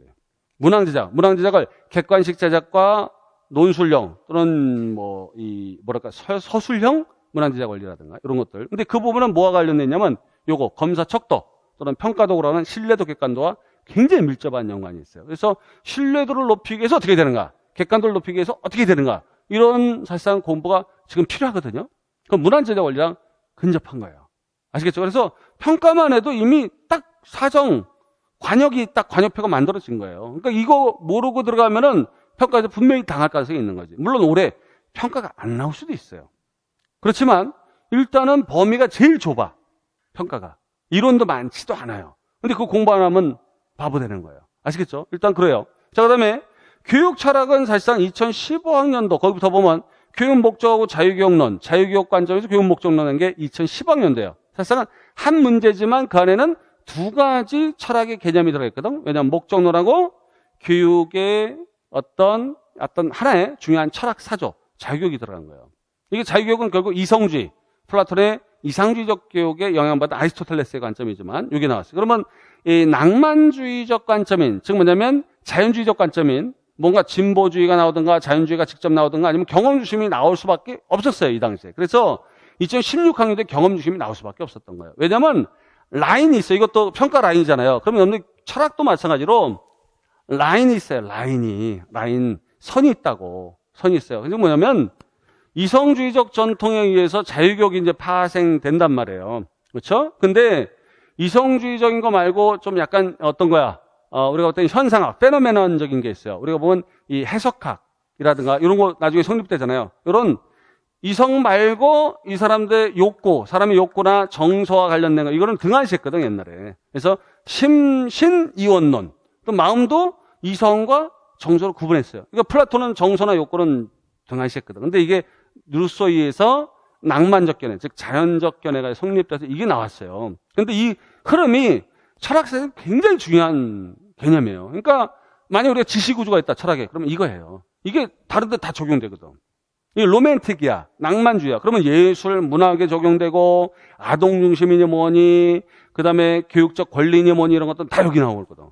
아시겠죠? 근데 요거는 형식도라든가 나중에 본질주의라든가 항존주의랑 연관이 돼요. 얘들이. 아시겠죠? 근데 얘는 뭐야? 자연주의는 나중에 뭐야? 진보주의라는 거예요. 현대교육 철학사에 바로 직결돼. 근데 얘는 바로 교육과정에 영향을 주거든. 바로 교육과정에 영향을 준단 말이에요. 그러니까 교육과정 전공자가 철학을 모르면 그거는 불구야, 불구. 절름발이 학문을 했단 얘기예요. 아시겠죠? 그런 거예요. 그러니까 진보주의에서 교육과정 들어가면 이제 경험주의 나오거든. 그러니까 보세요. 요 지금 패러다임 나왔잖아. 2015에 나왔어요. 여기 나왔어요. 그러면 이 라인을 나오든가 아니면 이 라인을 어디를 이게 확산이거든요. 근접성은 요거예요. 근접성은 요거 바로 옆에 있는 거. 근데 확산성은 좀 대각선으로 벌어지는 것을 의미해요. 요게 나오거든요. 분명히 나온다고. 그러니까 철학에서 특히 목적론 나왔다. 그러면 지금 3년 지났어. 목적론을 공부해야 돼? 아니죠. 이건 피터스 관점에 이제 출제가 됐다 한다면 내적 외적이다. 아니면 뭐 거기서 무슨 가치 규범이니 뭐니 인지적이니 뭐 과정적이니 이렇게 했을 거란 얘기예요. 근데 중요한 거는 뭐냐면 목적론이 철학에서 유일무이한 게 아니잖아. 사조도 유일무이한 게 거기에 정의가 있어요. 교육의 정의가 굉장히 중요하거든. 이 부분을 제가 몇 년째 얘기해. 근데 아직 안 나오네. 그렇죠? 제가 반복하는 이론은 그렇게 많지 않아요. 근데 정의론이 나올 가능성이 있는 거야. 근데 정의론은 규범적 정의는 피터스 쪽으로 많이 가거든요. 근데 이제 기술적이다, 기능적이다 한다면 우리가 행동주의도 그렇고, 그렇죠? 또는 아니면 일반인 과학주의적 관점, 사회과학이나 자연과학의 관점, 이런 쪽에 관련성이 있어요. 근데 그거 말고 조작적 조건이라고 해서 조작적 정의라는 게 있어요. 그렇죠? 요거는 행동주의랑 직결돼 있고 전부목의 수정이야. 근데 이 부분이 또 중요해요. 어쨌든 조작적 정의가 공학적 정의라고 해서 행동주의랑 더 직결될 수 있죠. 그래서 세 가지가 정의가 중요한데 이 부분이 보일 수도 있다는 거죠. 우리 학교 교육은 도대체 어디로 가고 있는가? 규범론 쪽이냐? 마땅히 이래야 되는 그런 가치 지향을 하고 있나? 아니면 현실적으로 성적이 높아야 되고 사회적 실용도가 높은 기술, 기능 쪽이냐 말이지. 어떤 현상적인 어떤 라이팅, 기술이라는 게 이제 라이팅이에요. 서술하는 걸로. 아니면 이렇게 만들어서 저렇게 결과를 보여드리는 조작적인 거냐? 이게 다 들어가 있죠. 책에 다 들어가 있거든. 근데 제시문에서는 어느 거를 의미하는지를 쓴다면은 굉장히 중요한 내용이 되는 거죠. 어쨌든 이런 부분이 철학에 숨어 있어요. 그래서 교육개념 준거는 이제 피터스 거랑 연관해서 목적론이 그렇게 된 거예요. 이게 이제 원래 한 문제였단 말이에요. 그 다음에 루소의 자연주의는 2013에 3월 5일 날 예시한 문제가 발표된 적이 있어요. 대구시 교육청이 그때 주간교육청이라서. 왜냐면 17개의 시도가 서로 주간교육청이 다릅니다. 올해는 어느 교육청인지 이제 확인해 봐야겠죠. 그래서 거기서 시험 출제에 대한 뭐 규칙이라든가 이런 걸 협의해서 자기들이 통과를 하게 돼 있어요. 그 다음에 이제 옆에 보면 근접성에서 교육의 정의 반드시 배워야 되고 자연주의가 나올 수 있다는 거죠. 왜냐하면 지금 터울이 3년, 4년째인데 자연주의 또는 특히 실존주의, 철학에서 이 실존주의 굉장히 중요해요. 이 부분은 여러분들 생각해봐요. 철학 이론이 왜 중요하냐면 철학은 자연과학 이론처럼 뭔가 현상적으로 조작적으로 뭔가를 해주지 않지만은 우리가 실천에 바로 행동에 영향을 주는 게 철학이에요. 루소는 한 번도 자연과학을 연구하지 않았다니까. 근데 루소가 이렇게 하자. 그럼 우리가 이렇게 하는 거예요. 아시겠죠? 근데 과학자들이 뭔가 설명할 걸 만들었지만 과학자가 만들었다는 것을 그들은 권고가 있어 없어? 없다고. 그냥 설명만 하는 거로. 라이팅. 기술하고 설명하는 거야. 근데 이쪽에 철학자들은 권고예요. 이렇게 해야지 좋다. 이렇게 해야지 옳다. 이렇게 되는 거예요. 그러니까 우리는 그쪽으로 행동하게 돼 있어요. 그러니까 철학은 굉장히 중요해요. 실존주의가 어떻게 하라고 그러자. 그러면 이렇게 하고 자연주의가 어떻게 하자. 그러면 해요. 그 다음에 아까 얘기했죠. 포스트 모던. 굉장히 중요한 거예요. 그 다음에 거기 보면 교육의 비유. 성립준거가 있어요. 이게 성장이냐 아니면 뭐예요? 어떤 거야? 바로 주물이냐. 주물교육론과 성장교육론 또는 주형교육론과 성장교육론이 그 대조점이 이런 거죠. 그러니까 이쪽이 이제 많이 진화돼서 주지주의로 가고 이게 주정주의 가면서 여기 형식도화는 어떤 거? 주지주의 쪽에서 주물교육 또는 주형교육이 돼요. 형식도화적인. 근데 이쪽은 뭐야? 이쪽은 성장주의. 경험중심이 대표적인 성장 중심의 어떤 교육이죠. 근데 이거가 실존주의는 다른 차원의 비유가 되죠. 뭐야? 만난교육이라고 그래가지고, 그렇죠? 걔도가 좀 다른 체계가 성립이 되죠. 그래서 이게 실존주의를 공부하다 보면, 포스트 모던을 공부하다 보면 뭐야? 옆에 확산이 돼야 돼요. 포스트 모던은 뭐와 연관돼 있어? 바로 2015 개정교육과정의 정신. 그 정신을 보면 타일러 거도 반영돼 있고, 옆방석에, 즉, 누구? 그렇죠? 위긴스 거 반영돼 있고, 그 다음에 스킬백도 반영돼 있고, 특히 중요한 게 뭐냐면 심미적인 법으로 반영했는데 이게 뭐야? 아이즈너게 예술적 교과정이 반영이 많이 돼 있어요. 포스트 모던이 그런 측면이 있어요. 학교 중심이라든가 수구의 모형이라든가, 그렇죠? 예술적 교과정 모형과 굉장히 관련돼 있거든. 이게 그리고 사회학에서 상징적 상호작용 관련돼요. 포스트 모던은 왜? 사람끼리 상호작용 안에서 서로가 기대평가를 교환해요. 선생님에 대한 기대평가. 그 다음에 선생님이 학생들한테 갖는 기대평가. 이게 자기 어떤 거? 충족적 예언과 나중에 연관되고. 한번 낙인 이론이 한번 나왔거든요. 이게 사회학에 있는 이론이에요. 이게 심리학의 이론이 아니에요. 원래는 사회학에서 원래 분석된 이론이에요. 이게 상징적 상호적 이론이라고. 이게 블루머, 그렇죠? 허스트 미드 이런 사람들.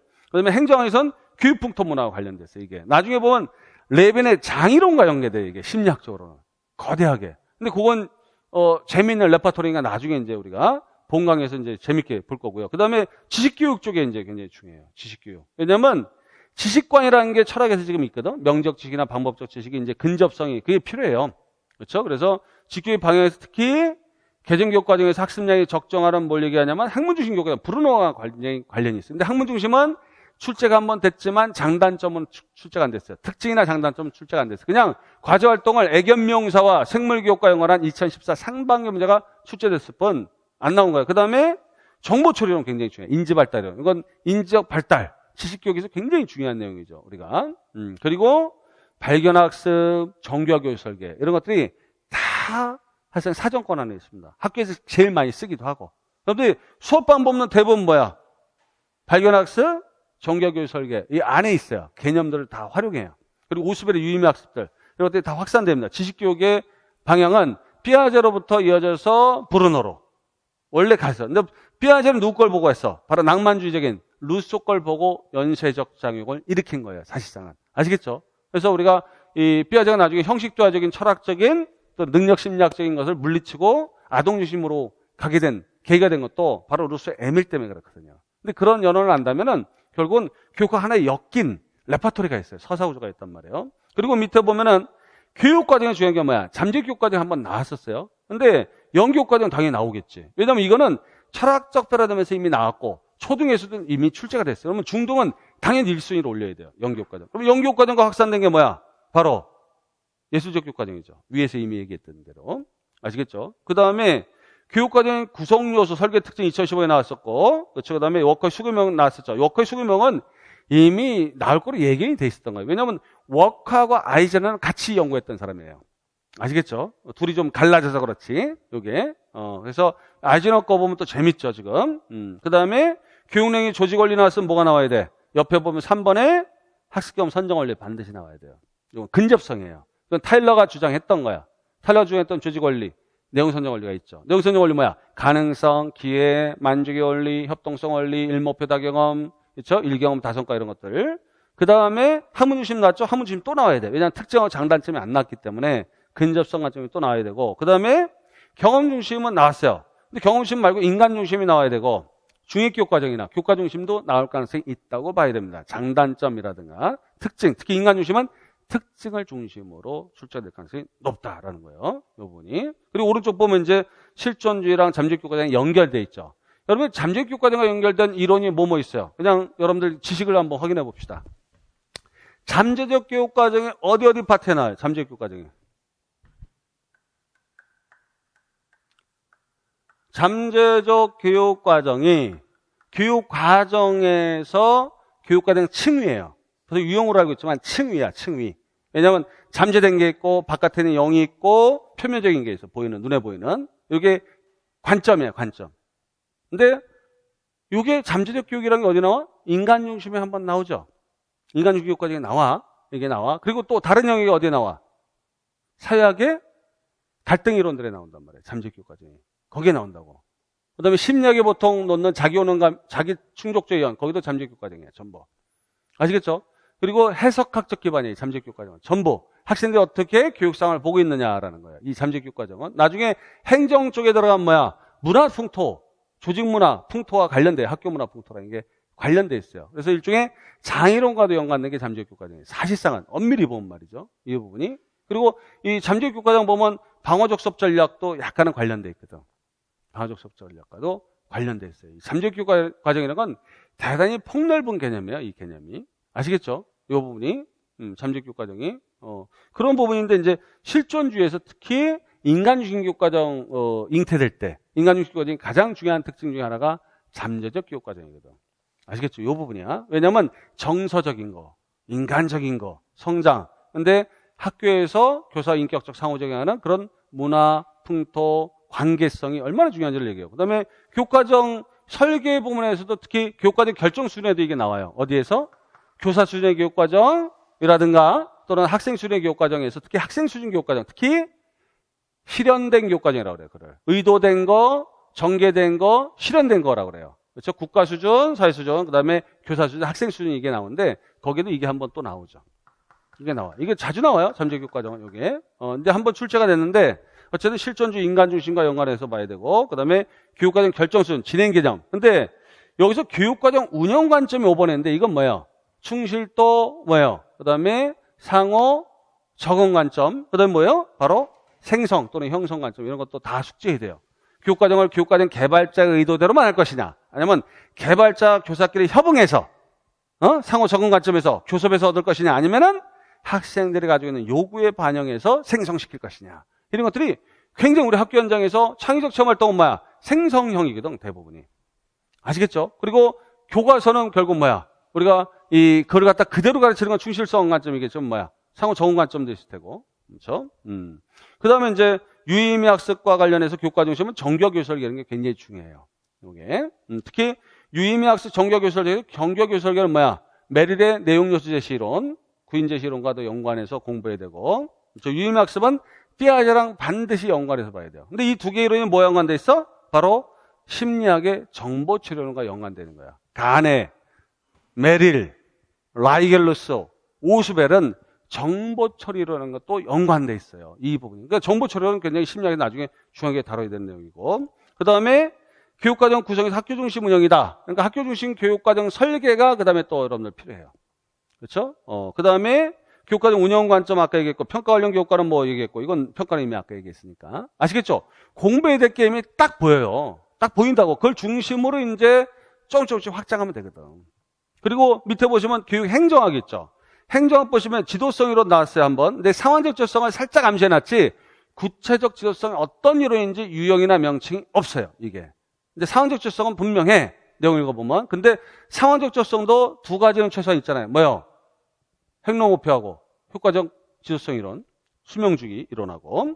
그 다음에 장학은 자기장학 나왔었어요. 2014 출시해서. 근데 이번에 동료장학 나왔어요. 그러면 장학에 대한 것도 공부해야 돼. 그래서 옆에 딱 보면은 지도성 이론은 변혁적 지도성, 초우량 지도성. 반드시 근접성에서 반드시 공부해야 돼. 근데 상황적 지도성도 공부해야 돼요. 왜냐면 그것이 행동목표냐 아니면은 효과적 지도성, 수명주기 이론이냐. 그런 쪽으로 봐야 되고. 그 다음에 거기 보면 장학이라는 건 약식, 임상, 마이크로 티칭. 그렇죠? 특히 이제 약식 장학은 이제 학교에서 교장, 교감 이런 교무부장이 하는 거니까 그런 것도. 그 다음에 교회 장학 측면에서 요청, 컨설팅 장학도 한번 탐구해야 되고. 자, 그 다음에 왼쪽으로 넘어와서 다시 학습 조직에 대한 구축 원리가 있고, 관료제, 유한결합체제, 비공식 조직. 이건 조직이에요, 조직. 조직이야. 그러면 조직의 유형에 대해서 남은 놈이 있어요. 중앙집권하고 지방무권 공부해야 되고. 그 다음에 공식 조직의 특징. 이런 것들. 또 공식적 의사소통으로 봐도 돼. 아시겠죠? 비공식적 의사소통으로 전화해도 봐도 되고. 그 다음에 교육계획 나오면 반드시 교육정책 결정 모형이 나와야 돼요. 교육정책 결정. 선생님은 교육계획은 나올 생각을 안 했어요. 왜냐면, 이거 너무 행정이 한쪽으로 흐른 거야. 근데 교육정책 결정 모형은 필요하거든. 의사결정 모형이. 왜냐면 합리적 모형이냐, 타율내 교육과정 설계론처럼 합리적이냐, 아니면 현실에 기반을 둔 점증형 모형이냐, 뭐 쓰레기통 모형도 있지만, 그리고 굉장히 재밌는 이론이 있거든요. 그거 반드시 해야 돼요. 그거. 그리고 이제 옆에 보고 학산성 관점에는 교장지도성하고 서저반이까지, 그 다음에 조직풍토 문화 이거 반드시. 헬펜 위너라는 사람이 특히 풍토 문화와 연관된 게 많죠. 그 다음에 조직동기론. 행정학에서 심리학의 동기론이 나왔어요. 2013 상반기에 추가 모집 시험으로. 처음에. 근데 심리학은 나왔으면 조직동기, 행정에서 굉장히 중요한 파트예요.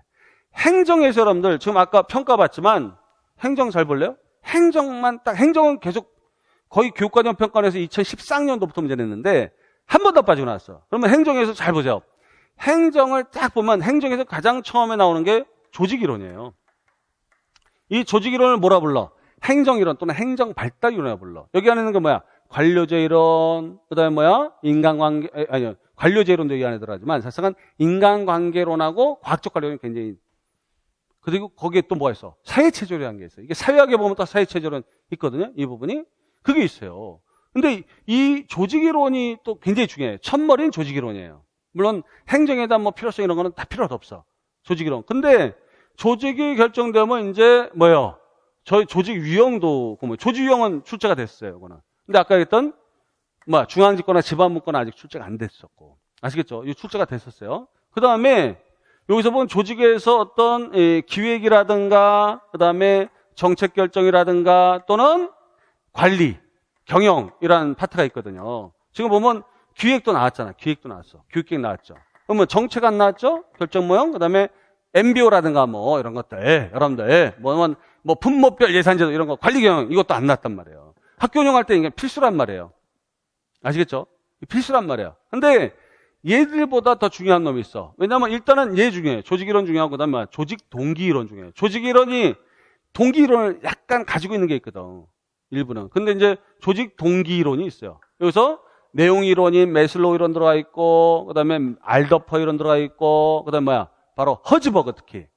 허즈버그 같은 경우는 내기 딱 좋은 이론이에요. 여기. 그다음에 과정 이론에 보면 기대 이론이 있어요. 이거는 심리학에 출제됐지만 또 나올 수 있다는 생각으로 항상 공부해야 되는 거예요. 그 다음에 또 뭐 있어?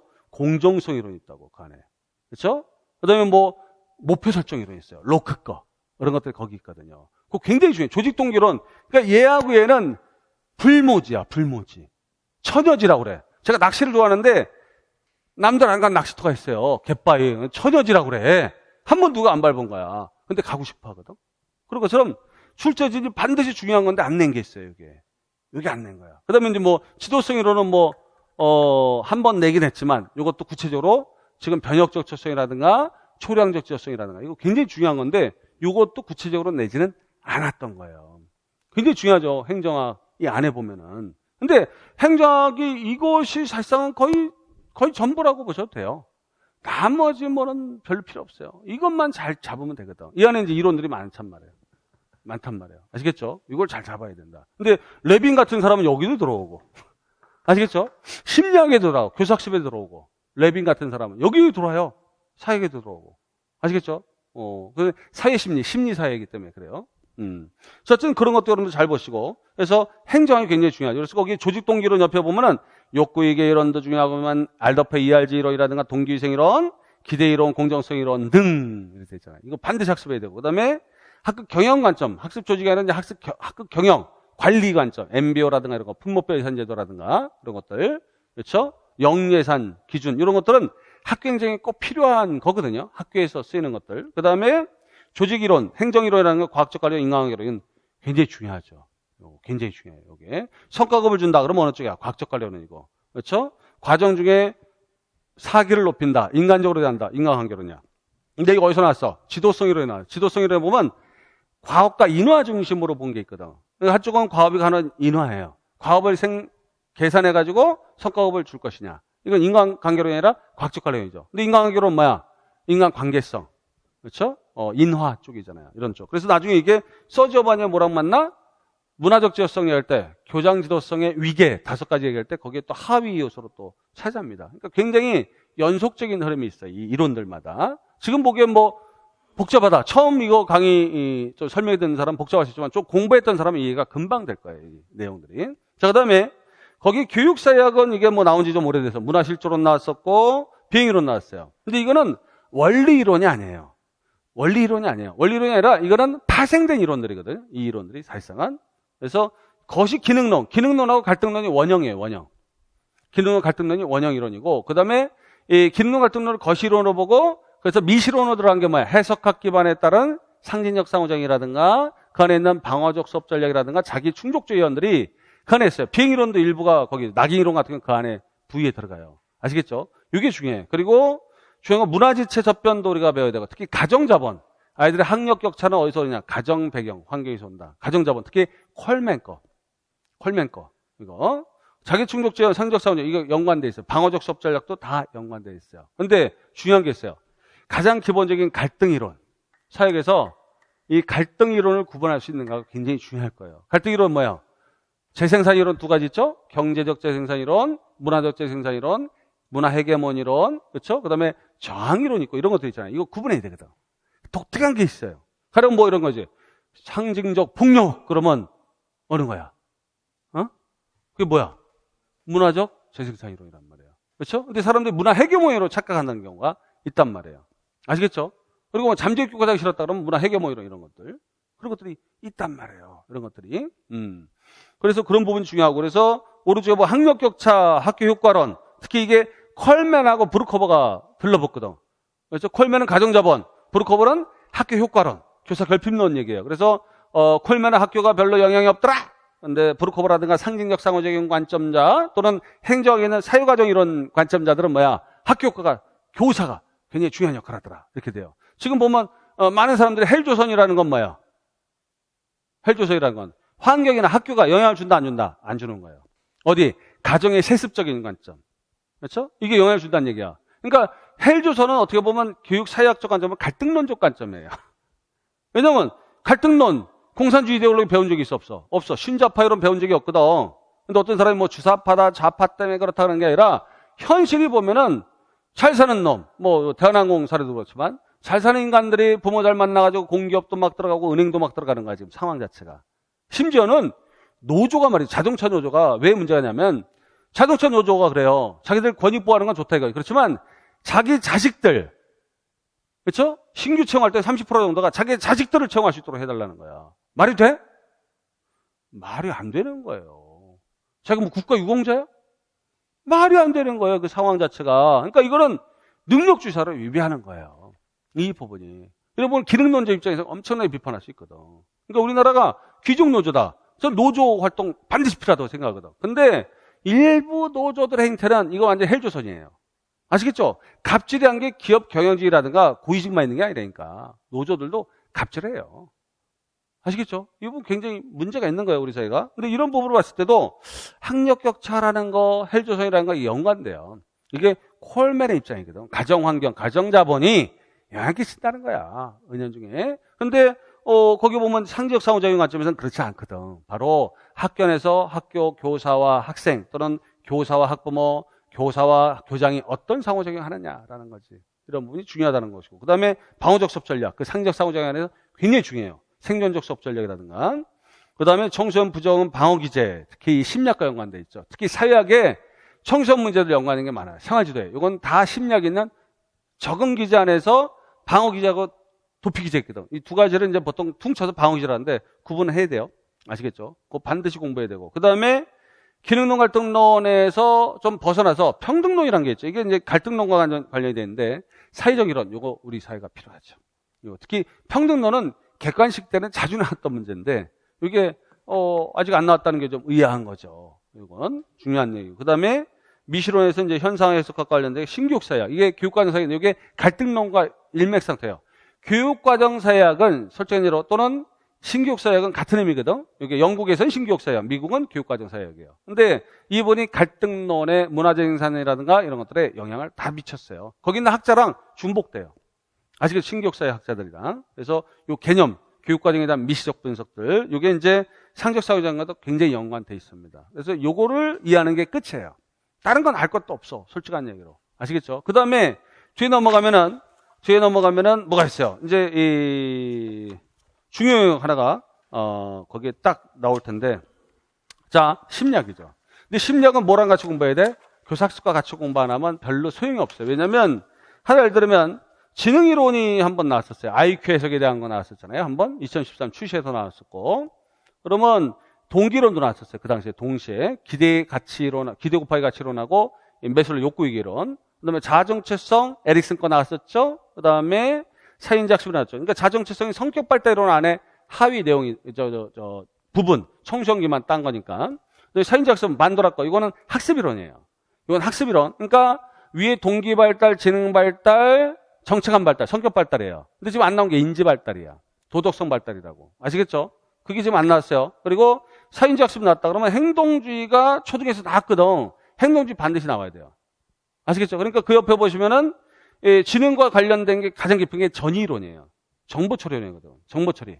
즉 뇌에서 어떻게 신호 자극이 어떻게 전달되는가에 대한 거. 장기격장에서 들어가는가 이런 부분에 대한 이론. 근데 아까도 얘기했던 오스벨, 그 다음에 라이겔루스, 그 다음에 가네 이런 사람들 다 연관된 게 정보처리론이에요. 전이론이야 전이 유형도 있고 뭐예요? 우리가 해서 게슈탈트도 연관돼 있고 브루너도 연관된 게 전이론 자체고 또 아시겠죠? 그러니까 다 중복됩니다 이게. 그 다음에 동기이론은 자기이론 과목 결정성이론, 귀인이론 요 세 가지는 굉장히 중요해요. 요 굉장히 중요하다고. 요 이론은 필히 귀인이론은 일부 전공에서 자주 출제되기도 했어요. 이 이론이. 그 다음에 인지발달이론, 도덕성 발달은 당연히 공부해야죠 이거는. 그렇죠? 그 다음에 행동작습이론, 그 다음에 게슈탈트적 통찰 장이론 반드시 공부해야 됩니다. 이게 전부야 심리학이 사실상은. 이게 전부라고. 그리고 오른쪽에 확장해보면 지능이론, 현대적 지능이론 중에서 관련된 거 스턴버그라든가 가드너 쪽은 좀 읽어봐야겠죠. 그거 읽어봐야 돼요. 그 다음에 거기서 보면 교사학습적으로 전환하면 가네, 라이겔루스, 켈러는 반드시 또 나와야 되고 오시벨도 나와야 되고 그 다음에 특히 동기발달 쪽으로 보면 ARCS 한번 우리 공부해야 된다고 아까 얘기했죠. 그 다음에 행정에서 조직동기론과 연관해서 꼭 봐야 되고 아시겠죠? 중복되니까. 그 다음에 인지발달은 피아제 배우면 뭘 반드시 배워야 돼요? 브루너를 배워야 돼요. 브루너가 피아제 것에 감명받아서 만든 게 뭐야? 바로 나성형 교과정 안에 집어넣었던 지시구조 안에 집어넣었던 표상 양식이에요. 표현 방법이라고. 작동적 표상, 영상적 표상, 바로 뭐야? 상적 표상은 피아제 거에 빌 받아가지고 된 거야. 나중에 이게 교육공학 교수 매체 쪽에서 뭐야? 어떤 사람? 누구? 내일의 경험의 원추에 또 영향을 미친단 말이죠. 이 개념이. 그리고 요즘 얘기했던 뭐야? 여러분들 학습 피라미드가 그 연관됐어요. 전부. 아시겠죠? 그 다음에 이게 반드시 피아제를 배우게 되면 오스벨게 중요해요. 오스벨 거. 오스벨은 이제 동화랑 연관되어 있어요. 위계성, 동화. 이거 연관되어 있는데. 그렇죠? 그 다음 비고치기 거는 뭐예요? 피아제랑 연관된 게 조절이라는 그런 비슷한 공유된 장치로 보셔야 돼요. 왜 그 다음 단계로 뛰어넘으니까 계속. 조절. 근데 중요한 거는 비계, 인지역도제론. 이게 구성주의 교수 환경인 뭐야? 존 하센거 2017년에 나왔던 게 바로 비고치기, 모델링, 코칭, 그 다음에 페이드. 이거 뭐라 그래? 스캐폴딩이라고 그래요, 전체를. 근데 인지역도제론이 가지고 있어요. 구성주의 학습이론에서. 지금 PBL 나왔잖아요? 전년도에. 그 다음에 자기교수 전략. 그렇죠? 맥켄바운 거. 특히 특수에서는 자기교수 전략이 중요하고. 근데 일반 우리는 비계의 의미를 좀 더 자세히 알아야 되고. 그 다음에 비고치기랑 비슷한 것을 얘기했던 사람이 있어요. 그 플로우를, 교수 모형을 보면 비슷한 게 있는데 뭐냐면 블룸의 완전학습 같은 거예요. 그래 들어가면은 블룸이 보면은 거기서 협동적인 과정을 어떻게 주는지 이질적 집단에 대한 구성 이런 것들이 굉장히 비슷하거든. 그런 것들 또 그게 수업 자료 조정하고 비슷한 게 뭐야? 수업 보조 활동이라는 걸 또 둬요. 이건 글레이저라는 사람도 좀 비슷한데 어쨌든 그런 맥락을 또 이해해야 되고 그다음에 창의성 교육론도 뭐 나올 수 있을 것 같아. 여기에 창의성 교육론 뭐 브레인스토밍 원리는 아니더라도 뭔가 비슷한 거. 그다음에 조망 수행이론은 피아제 거에서 좀 많이 있으니까 이건 참고로. 그다음에 인지학습 양식 특히 장 독립성과 장 의존성에 대한 설명 그 특징대로 공부하고 굉장히 중요한 거죠. 학교에 가면 분명히 분류하기 편한 게 요거거든요. 그다음에 구성주의 학습이론 이건 인지적 유연성, 도제이론, 상황학습이론, 앵커드 교수법 굉장히 중요하죠. 이게 뭐랑 연결돼 있어? 대부분이 전이 유형 이론과 연결돼요. 전이 유형 이론이 뭐야? 전이 조건도 있죠. 전이 조건이 뭐야? 학습 유사성, 그렇죠? 선수 학습 철저한 거, 학습 내용이나 원리를 방법을 잘 이해한 것들 뭐 이런 거지. 그 다음에 뭐 있어요? 시간 간격, 그 다음에 태도, 동기죠. 그렇죠? 그 다음에 뭐 있어? 지적 능력 이런 것들. 이게 일반적 정의 조건이야. 근데 형식 도야론, 동일 요소설, 일반화설, 게슈탈트적 관점에 있는 형태 이조설, 전문가 초보자 이론. 전문가 초보자 이론 인지적 도지 이론과 비슷하죠. 그렇죠? 그 다음에 상학습 이론은 뭐예요? 바로 일반화설과 아주 흡사해요. 구조가. 그리고 게슈탈트. 그 형태 이조설은 뭐랑 흡사해? 저거랑 흡사해. 앵커드랑 아주 흡사해요. 아시겠죠? 그렇게 좀 배우면은 도움이 많이 돼요. 이게. 그 다음에 이제 넘어가서 교육방법이 공학은 뭐 동기론도 방법이 스며 있고, 협동학습은 직접적으로 출제된 거니까. 그 다음에 학문중심이라고 교육과정 문제지만 안에 과제활동이 있기 때문에 이건 방법론으로 봐야 돼요. 사실상은. 학문중심이 그래서 특징이나 장단적으로 문제가 안 나온 거라 생각하고 공부를 해야 된다는 얘기죠. 얘기는. 그 다음에 동기 과제 제시 방법에 대한 거, 요거 2015 문제 있었죠. 이게 특정한 이론이 결부된 게 아니에요. 캘러 거로 써도 되고, 자기결정성 이론 활용해도 되고, 뭐 효능감 이론 활용해도 다 됩니다. 이게. 그 다음에 일반 체제에서 정확하게 협동학습하고 요거는 정확하게 2번, 5번은 정확하게 교육 방법론, 교사학습론이에요. 그 다음에 구성적 학습에서 교육 방법론이죠. 그 다음에 PBL 작년에 나왔었죠. 그래서 4문제는 정확히 나온 거예요. 근데 다른 문제들, 왜냐하면 동기론과 연관된 거, 학문중심과 연계된 거, 그러니까 사실상은 엄밀히 따지면 2, 4, 6, 7번 나온 거예요. 7번. 사실상 7번 나온 거예요. 8번 시험 중에 7번 나온 거로 봐야 돼요. 사실상은. 그 다음에 거기 강의법, 문답법은 초등에서, 켈러 이론도 초등, 특수 쪽에서, 목표인술, 그 다음에 행동주의적 학습 이론이 이제 연관된 그런 관점, STAD, 협동학습의 관점. 이것은 우리가 따로 공부해야 돼요. 초등 거는. 그 다음에 오른쪽에 근접성의 교수 목표 진술 알아야 돼요. 타일러가 진술하는 건, 그 아내가 진술하는 거, 메이가 진술하는 거 좀 다르거든요. 근데 어쨌든 공통적 분모는 있으니까. 그 다음에 강의문답 발문 얘기했고, 협동학습의 직소 STAD는 기본적으로 해야 되고, 그 다음에 토익법. 경기도 같은 경우는 토익법 입장 2차에 굉장히 중요하잖아요, 이거. 그 다음에 발견학습 설명 수업. 계속 반복되죠. 그 다음에 행동지적 관점에는 프로그램 수업 원리. 학습 부진 아이들한테 요것만큼 또 좋은 게 어디 있어. 요게 이제 조직 원리로 보면 계열성 관련된 거. 그렇죠? 계열화와 관련되죠. 체계적 조직 원리.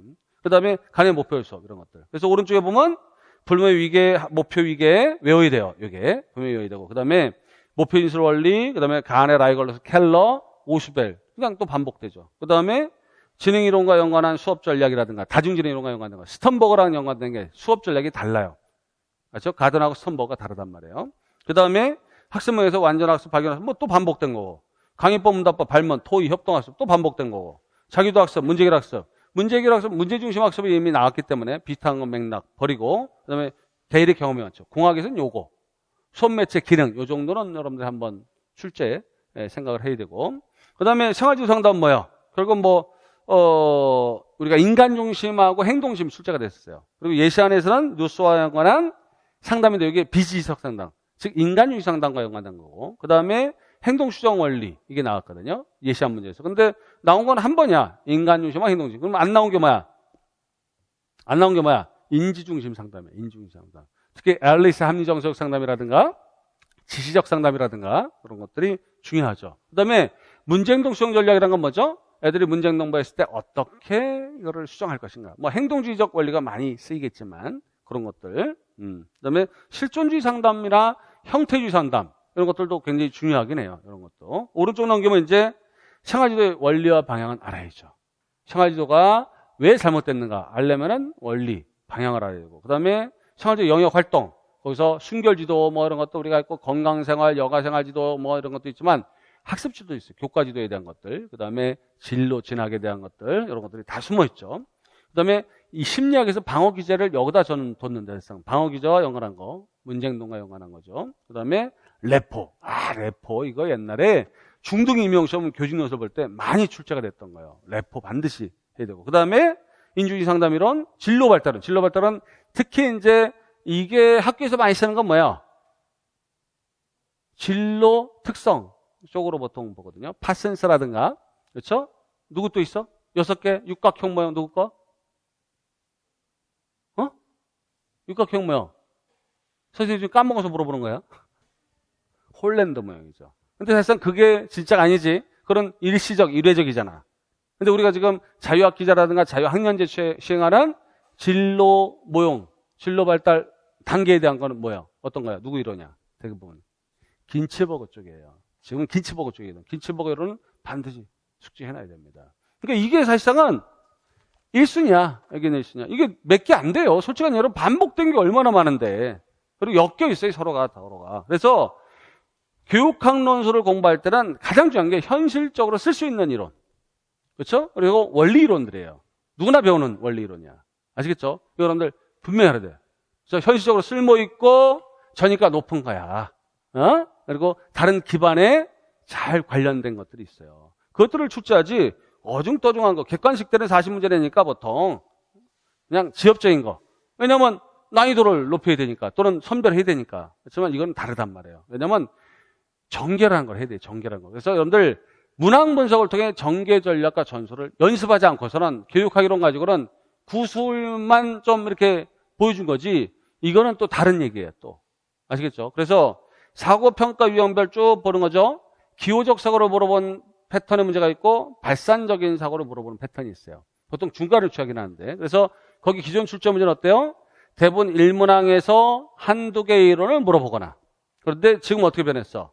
한 문항에서 하나에서 3개까지 물어봐요. 확장됐단 말이에요. 그 다음에 지문 구성이 어떻게 해? 대화, 저널 이런 것들이 기존에 있어요. 근데 지금은 이제 대화문으로 이번에 출제가 됐었고 더 중요한 게 있어요. 배점에서 논리 구성으로 퉁쳐가지고 3점 냈거든요. 그렇죠? 주제도 뭐 거기 뭐 몇 점이다라고 얘기 않고 이렇게 했는데 이게 논리 구성을 명사에서 주제 2점, 문단 구성 1점 이렇게 돼 있어요. 그러면 주제에 관련한 게 2점이라 되는데도 아직도 정신 못 차리는 사람이 무지하게 많은 거야. 어떻게 써야 되는지 몰라. 2점 건지려면 써야 되는데. 그 다음에 밑에 주제를 명시한다. 주제를 명시한다는 게 뭐야? 이게 있어요. 뭐뭐에 대해서 써라. 이게 있으니까 이거 이용하는 거. 그 다음에 사고 유형을 잘 보시면은 예전에는 그냥 재생 방안, 특히 방안이 많이 나왔어요. 방안이 나왔다가 최근에 몇 번 2, 3년 동안 방안이 안 나왔어요. 안 나오다가 작년에 종합, 즉 방안이 나온 거야. 방안이 나온 거예요. 원인 진단과 방안이 나와야 되는데 진단은 안 나오고 그냥 방안만 나온 거거든요. 근데 중요한 게 있어요. 왜냐면 문항별 이론수가 증가하고 동시에 사고 위계가 반영되는 거야. 왜냐면 단순한 제시, 설명이 있고 그다음에 방안까지 나온 거야. 그러면 그 안에 진단, 평가, 방안이 나오거든. 이거는 블룸이 가지고 있는 인정 목표 수준이야. 지식 이해를 보통 물어봤던 거야. 근데 이제 적용, 분석, 종합, 평가 나올 판이야 지금. 교육학론수나 일반 대학 시험연수는 그게 필수적이에요. 그 위계적인 반영이. 근데 우리가 지금 보면은 다 회상 문제야. 아시겠죠? 특징 세 가지 써라, 무슨 뭐 장단점 써라 이런 건 다 회상이에요. 근데 지금 애가 가지고 있는 문제점이 뭐고 그 원인을 진단하고 일단은 방안 써라는 거지. 이론을 적용해서. 그런 적용, 분석, 종합이 다 들어간 거예요. 아시겠죠? 그런 부분은 문제가 낼 가능성이 있고. 그리고 독특한 게 이론의 명칭을 명시하도록 했다는 거야. 이론의 명칭. 정확히 명칭도 점수로 다 전화했어요. 왜냐면 명칭 안 쓰고 막 장단점 쓰는 사람도 있거든. 근데 명칭이라는 걸 명시하지 않으니까 어떻게 된다? 장단점, 채점 영역이 맞으면 어떻게 된다고? 그냥 점수를 줬던 거예요. 예전에 그랬어요. 그래서 2015 문제 보면은 무슨 뭐 옆방향석이니 무슨 뭐 타일러 무슨 함적 요구 그게 필요 없다니까 거기는 특징 세 가지만 정확하면 되는 거예요. 근데 이제 이게 문제다 해가지고 이제 어느 한 이론 관점으로 해서 명칭을 쓰게 한 거지. 사람들 아직도 눈치 못 채더라고. 굉장히 중요한 거예요, 이 부분이. 근데 여러분들 공부할 때는 중요한 게 뭐예요? 이게 스턴버그 이론이야. 스턴버그 구성적 요소가 있고 경험적 요소가 있고 상황적 요소가 있잖아요. 그럼 우리가 구성적 요소만 배운 거는 선택형, 즉 객관식 문제야. 근데 지금 논술을 할 때는 경험적 요소, 뭔가 이론별로 영역별로 있는 문제들을 봐야 돼요. 그것도 어떻게 가공된 거, 특히 은유, 비유된 것들, 암시된 것들, 그리고 실전 문제, 즉 상황적 요소는 실전이거든. 맥락적인 거거든. 상황, 맥락적인 60분 안에 딱 떠가지고 통합적 문제를 다뤄봐야 돼요. 그래서 이게 계속 세 가지가 어떻게 쭉 어떻게 된다 절차적으로 다 완성이 돼야 돼요. 선복은 생각했거든. 왜? 세 가지가 잘 조화를 이룰 때 지혜란 개념, 성공지능이 생기는 거야. 우리 교육학 요소를 마찬가지야. 이론 알면 뭐하냐 이거지. 경험, 상황 맥락적으로 다 적용해야 된다는 거예요. 아시겠죠? 이 부분 굉장히 중요한 거죠. 그래서 그 부분을 여러분들 깨달아야 된다. 그리고 뒤에 그 기출문항별 지시어 분석을 해보면은 이게 이제 나타나요. 지시어 분석해놓고. 그 다음에 13쪽에 보면 4번이 중요한데 제시문이 어느 정도 숨겨놨느냐. 즉 2014학년도 문제 같은 경우는 제시문에서 다 찾아야 돼요. 그래서 제시문이 없으면 절대 답안이 만들어질 수 없어요. 원인 진단하고 방안 같은 경우는. 그건 제시문을 알아야 돼요. 그래서 특히 2번 극단적 제시험 문해형이 지금 나올 수도 있다는 거예요. 이거는 독해, 리터러시라고 그러죠. 우리가 글을 읽을 줄 아는 사람 많은데 의미 분석하거나 이런 것들은 어려운 사람이 있어요. 이게 실질 문맥률이라고 그래요. 형적 문맥률 우리가 거의 제로에 가깝잖아. 근데 일단 이 제시문을 파악을 못해. 이런 것들. 그 다음에 극단적 지휘의 성형은 요즘에 많이 나왔던 거야, 최근에. 뭐예요?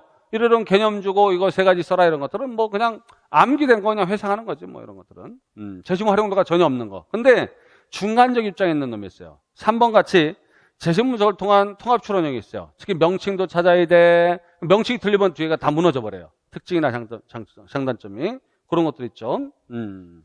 그것도 있고. 그 다음에 뒤에 보면, 뭐, 3번이나 4번은 비슷한 거예요, 사실상은. 그렇죠? 약간 은유된 장치를 찾는 거죠. 그래서 3가지 관점이야. 일단 제시문이 그냥 단순히 그냥 방향성만 준 거냐, 아니면 명칭이라든가 어떤 원리를 찾아내는 거냐, 아니면 진짜 제시문을 잘 분석해서 원인 인난도 간에서 하고 이론도 적용하고 방안도 만들어야 되는 것이냐. 이거에 따라서 쓰는 전개 전략이 달라요. 아시겠죠? 그것도 여러분들 잘 명시해야 돼요. 그래서 제시문과 연관 없이 막 기억 해상하고 그러면 점수 못 받아요.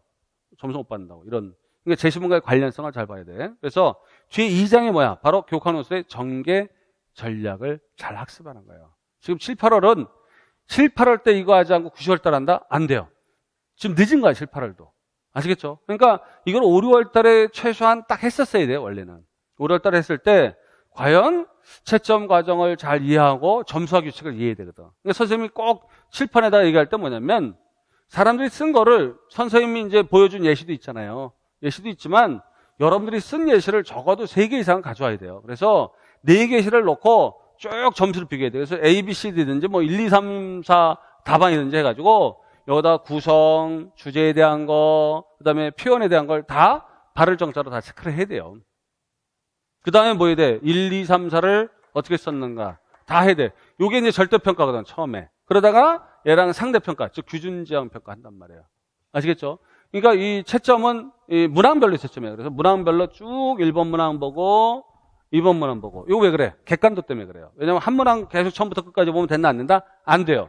그래서 여러분들한테 이 스터디를 할 때 4, 5명이 할 때 2, 3개 이상을 같이 문항별로 봐야 돼요. 하나만 보면 잘 안 보인단 말이에요. 문항별로 책정 기준표라든가 문항 해설을 보고 그다음에 이렇게 쭉 예시를 보고 이렇게 해주는 거예요. 그러면 점수화 규칙이 딱 이해돼. 그래서 내가 어디에 문제 있는지 3번 이상만 딱 채점해보면 뭐야? 자기 문제를 알아요.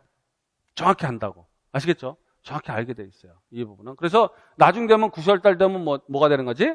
이제 내가 다 고쳤기 때문에 표현도 한 서너 번 이상 쓰면은 띄어쓰기 이런 건 문제가 다 드러나요. 왜냐면 교육학 논술은 표현이 무슨 문해의 창작처럼 다양한 표현이 없어요. 아시겠죠? 소수로도 비슷해. 서론복 기능 똑같지 뭐.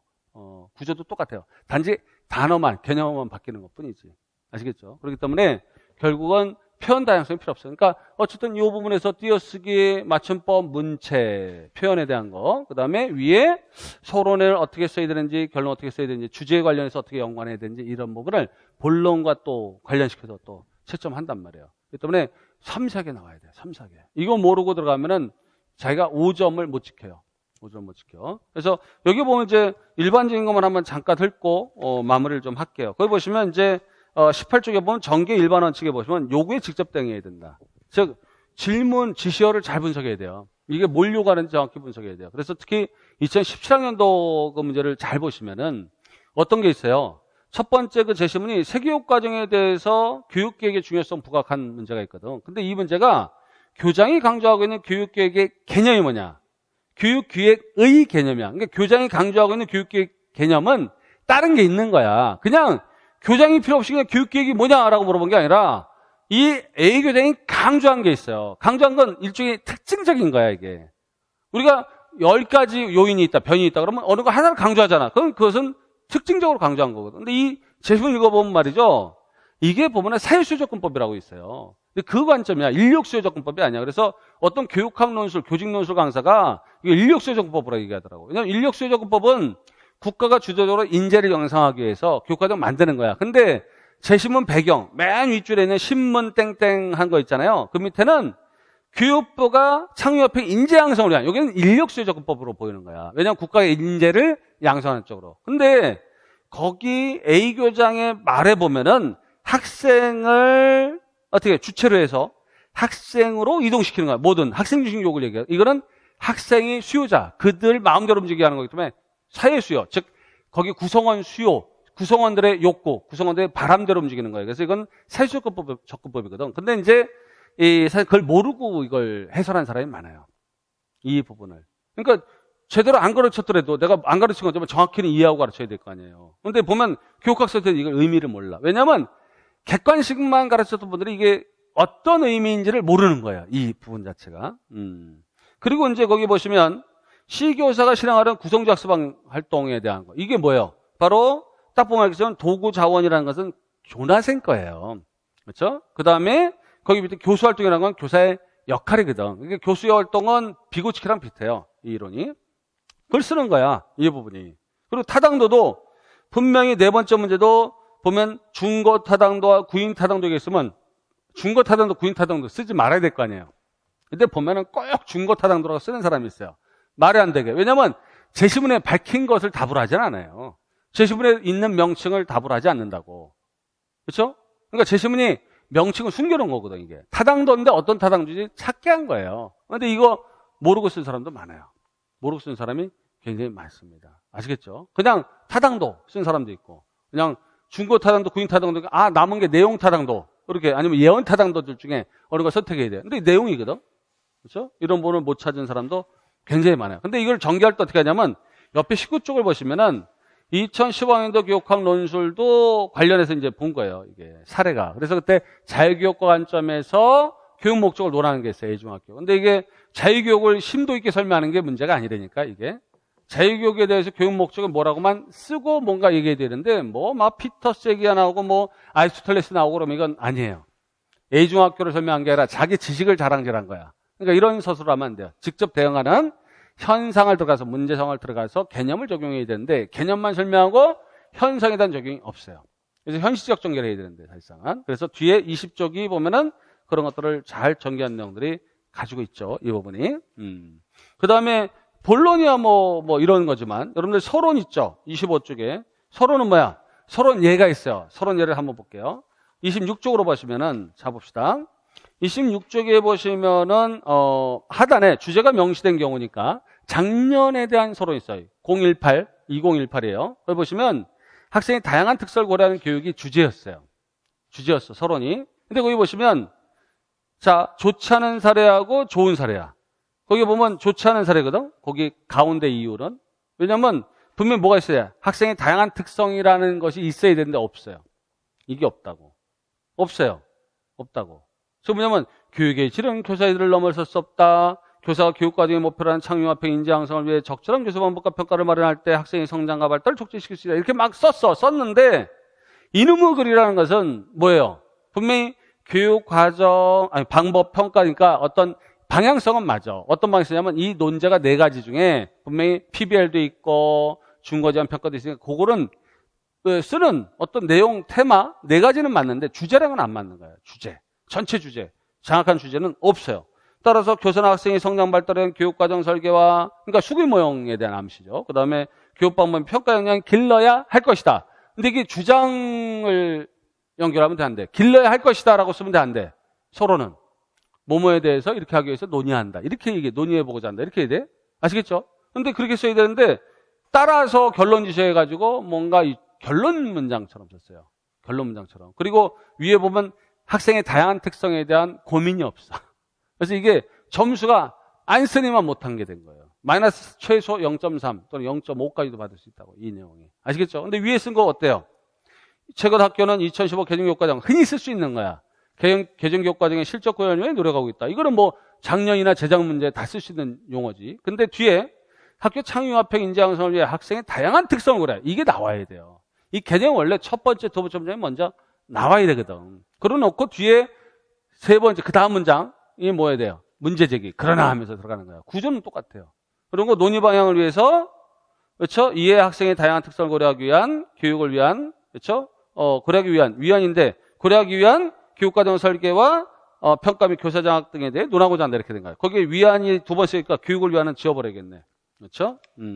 지워버려야겠네. 그렇게 해서 이게 문장의 완성도 있게 만들 수 있는 거예요. 그러니까 서론에 대한 부분이 좀 여러분들 잘 연구가 돼야 돼요. 근데 서론은 개요 먼저 쓰는 거 아니에요. 본론 다 쓴 다음에 답안지 옮길 때 그냥 잠깐 고민해서 패턴이니까 서론은 정반 합, 개념이 뭐냐. 그러다가 문제 제기, 그 다음에 방향성 이렇게 주면 되니까. 그 다음에 이제 뭐 결론도 마찬가지예요. 결론도. 그래서 27쪽에 보면은 좋은 사례, 좋지 않은 사례 이렇게 돼 있죠. 이렇게. 그래서 특히 그 좋은 사례 보면 2018학년도 작년 문제를 보고 좋지 않은 것만 먼저 봐요. 학교 교육과정 고정화되어서는 곤란하다. 구성원들이 모두 참여하는 민족 수기 과정을 거쳐. 그러니까 수기 과정에 대한 것 썼고 문제 중심 다 썼어요. 절대 능력. 이게 나열식으로 정리한 거야. 핵심을 쓴 게 아니야. 그냥 제목만 쓴 거야. 이론 관련된 이론만 나열한 거예요. 근데 여기에 또 다양한 특성 고려한다는 의미는 또 없어요. 그것도 없어. 그리고 알맹이도 없고. 그러니까 결국은 주제인식 전무하고 개별 문항 이론에만 중심을 가지고 장황하게 나열식 정리한 거거든. 이 서술 자체가. 그러니까 이것도 감점이 0.3에서 0.5예요. 원래 서로는 안 써도 마이너스 0.5거든. 근데 써도 마이너스 0.5인 경우가 이런 서술이에요. 아시겠죠? 쓰나 마나한 서론이란 말이죠. 이런 것들이. 그래서 참고로 여러분들 보시면 금방 알 수 있어요. 그리고 뒤에 29쪽은 이제 초등교직 논술 작년 거 한번 보라고 한번 놓은 거예요. 그렇죠? 그 다음에 뒤에는 이제 중등에 대한 문제를 한번 보라고 놓은 거예요. 그래서 2018, 17부터 해서 2013 상반기 출시 문제까지 그렇게 나왔고, 그 다음에 페이지 보시면 38쪽부터는 이제 예상 문제를 또 이렇게 해놨어요. 그래서 지금 5, 6월 달에 다룬 거, 그리고 앞으로 다룰 것들에 대해서 이렇게 쭉 한번 보라고 샘플용으로 여러분들. 그래서 혼자 학습하시더라도, 제 강의 안 듣더라도 혼자 학습하시더라도 한번 들어보시게끔 이렇게 했습니다. 그래서 한번 보시고 한번 연습해 보시면 돼요. 여러분들이 그 이론을 찾는 건 어렵지 않으니까, 이 관점을. 근데 이제 문제 의도를 정확히 알아야 돼. 출제 의도. 근데 지금은 보면 막막해요. 왜냐면 분명히 이론은 뭔지 아는데 뭘 어떻게 써야 되는가. 왜? 재심 분석이 안 돼서 그래요. 재심 분석이. 아시겠죠? 그래서 여러분들 이걸 할 때는 꼭 뭔가 누군가 도움이 있어야 돼. 스터디 아니면 저 같은 사람이 뭔가 도움을 꼭 줘야 돼요. 그래서 최소한 2달은 그렇게 해야 돼요. 근데 중요한 거는 모의고사 때 나왔던 문제, 이론들이 반드시 시험 문제에 나오게끔 설계를 한다는 거예요, 제가. 그래서 지금 보면 월화반에 오전반 과정이 있어요. 근데 이틀 중에 하루는 반드시 써야 돼. 반드시 써야 돼요. 안 쓰면 안 돼요. 그리고 하루는 뭐야? 단원별 어떤 이론과 문제 정리를 해요. 이론을 좀 정리해줘. 왜냐면 어느 게 아직도 뭐가 중요한지 모르는 사람이 있으니까. 그런데 일요반도 해요. 일요반은 이제 직장인 때만 이제 만들어 놓은 반이에요. 일요 종일반도 해요. 그렇게 하는데, 대구야, 이제, 지금 요일을 이제 수요일로 일단 정할까 하는데, 원래 금요일 날 했는데 수요일 날 하고. 근데 어쨌든 그 시간대 와서 그 시간만 참여해도. 근데 오기 전에는 반드시 예습을 해야 돼. 그렇죠? 끝나고 나서 복습 30분만 하면 돼요. 그렇죠? 그걸 뭐 심도 있게 난 하라고 안 해요. 왜냐면 어차피 이론을 외우는 건 어려운데 문제를 통해서 이론을 쉽게 숙지하고 암기할 수 있거든요. 아시겠죠? 왜냐면 사관만큼 머릿속에서는 각인이 돼. 새겨진단 말이에요. 근데 그냥 널브러진 대로 이론 그냥 외우듯이 썸머리 노트 이렇게 외우는 것은 머리에 안 남아요. 그 반복이 수백, 수천 번이 돼야지 남아. 그러니까 시간이 너무 많이 걸려요. 근데 문제를 통해서 고민했던 것은 이상하게 기억에 잘 남는 경우가 있거든. 그걸 여러분들 실패할 때 기대를 꼭 해야 한다라는 거죠. 그렇게 하시고요. 그리고 개별적으로 물어볼 일 있으면 월하 수업 때 끝나고도 물어볼 수 있고, 수업 도중에도 막 올려가지고 물어보라는데요. 물어보라니까 잘 안 물어봐. 선생님 너무 탁월하게 가르쳐가지고 다 이해했는지. 그래서 어쨌든 지금 뭐 두서도 없이 지금 뭐 1시간 반 이상을 좀 설명했는데, 궁금한 거 있으면 남아서 또 질문해 주시고요. 자, 오늘 뭐 더운 날 오셨는데 오늘 참 역사적인 날이잖아요. 북미 미북 그 정상회담 수업하느라고 그걸 못 봤어요. 이제 집에 가서 뉴스 또 봐야지. 가슴 두근두근하게. 자, 고생들 하셨습니다. 감사합니다.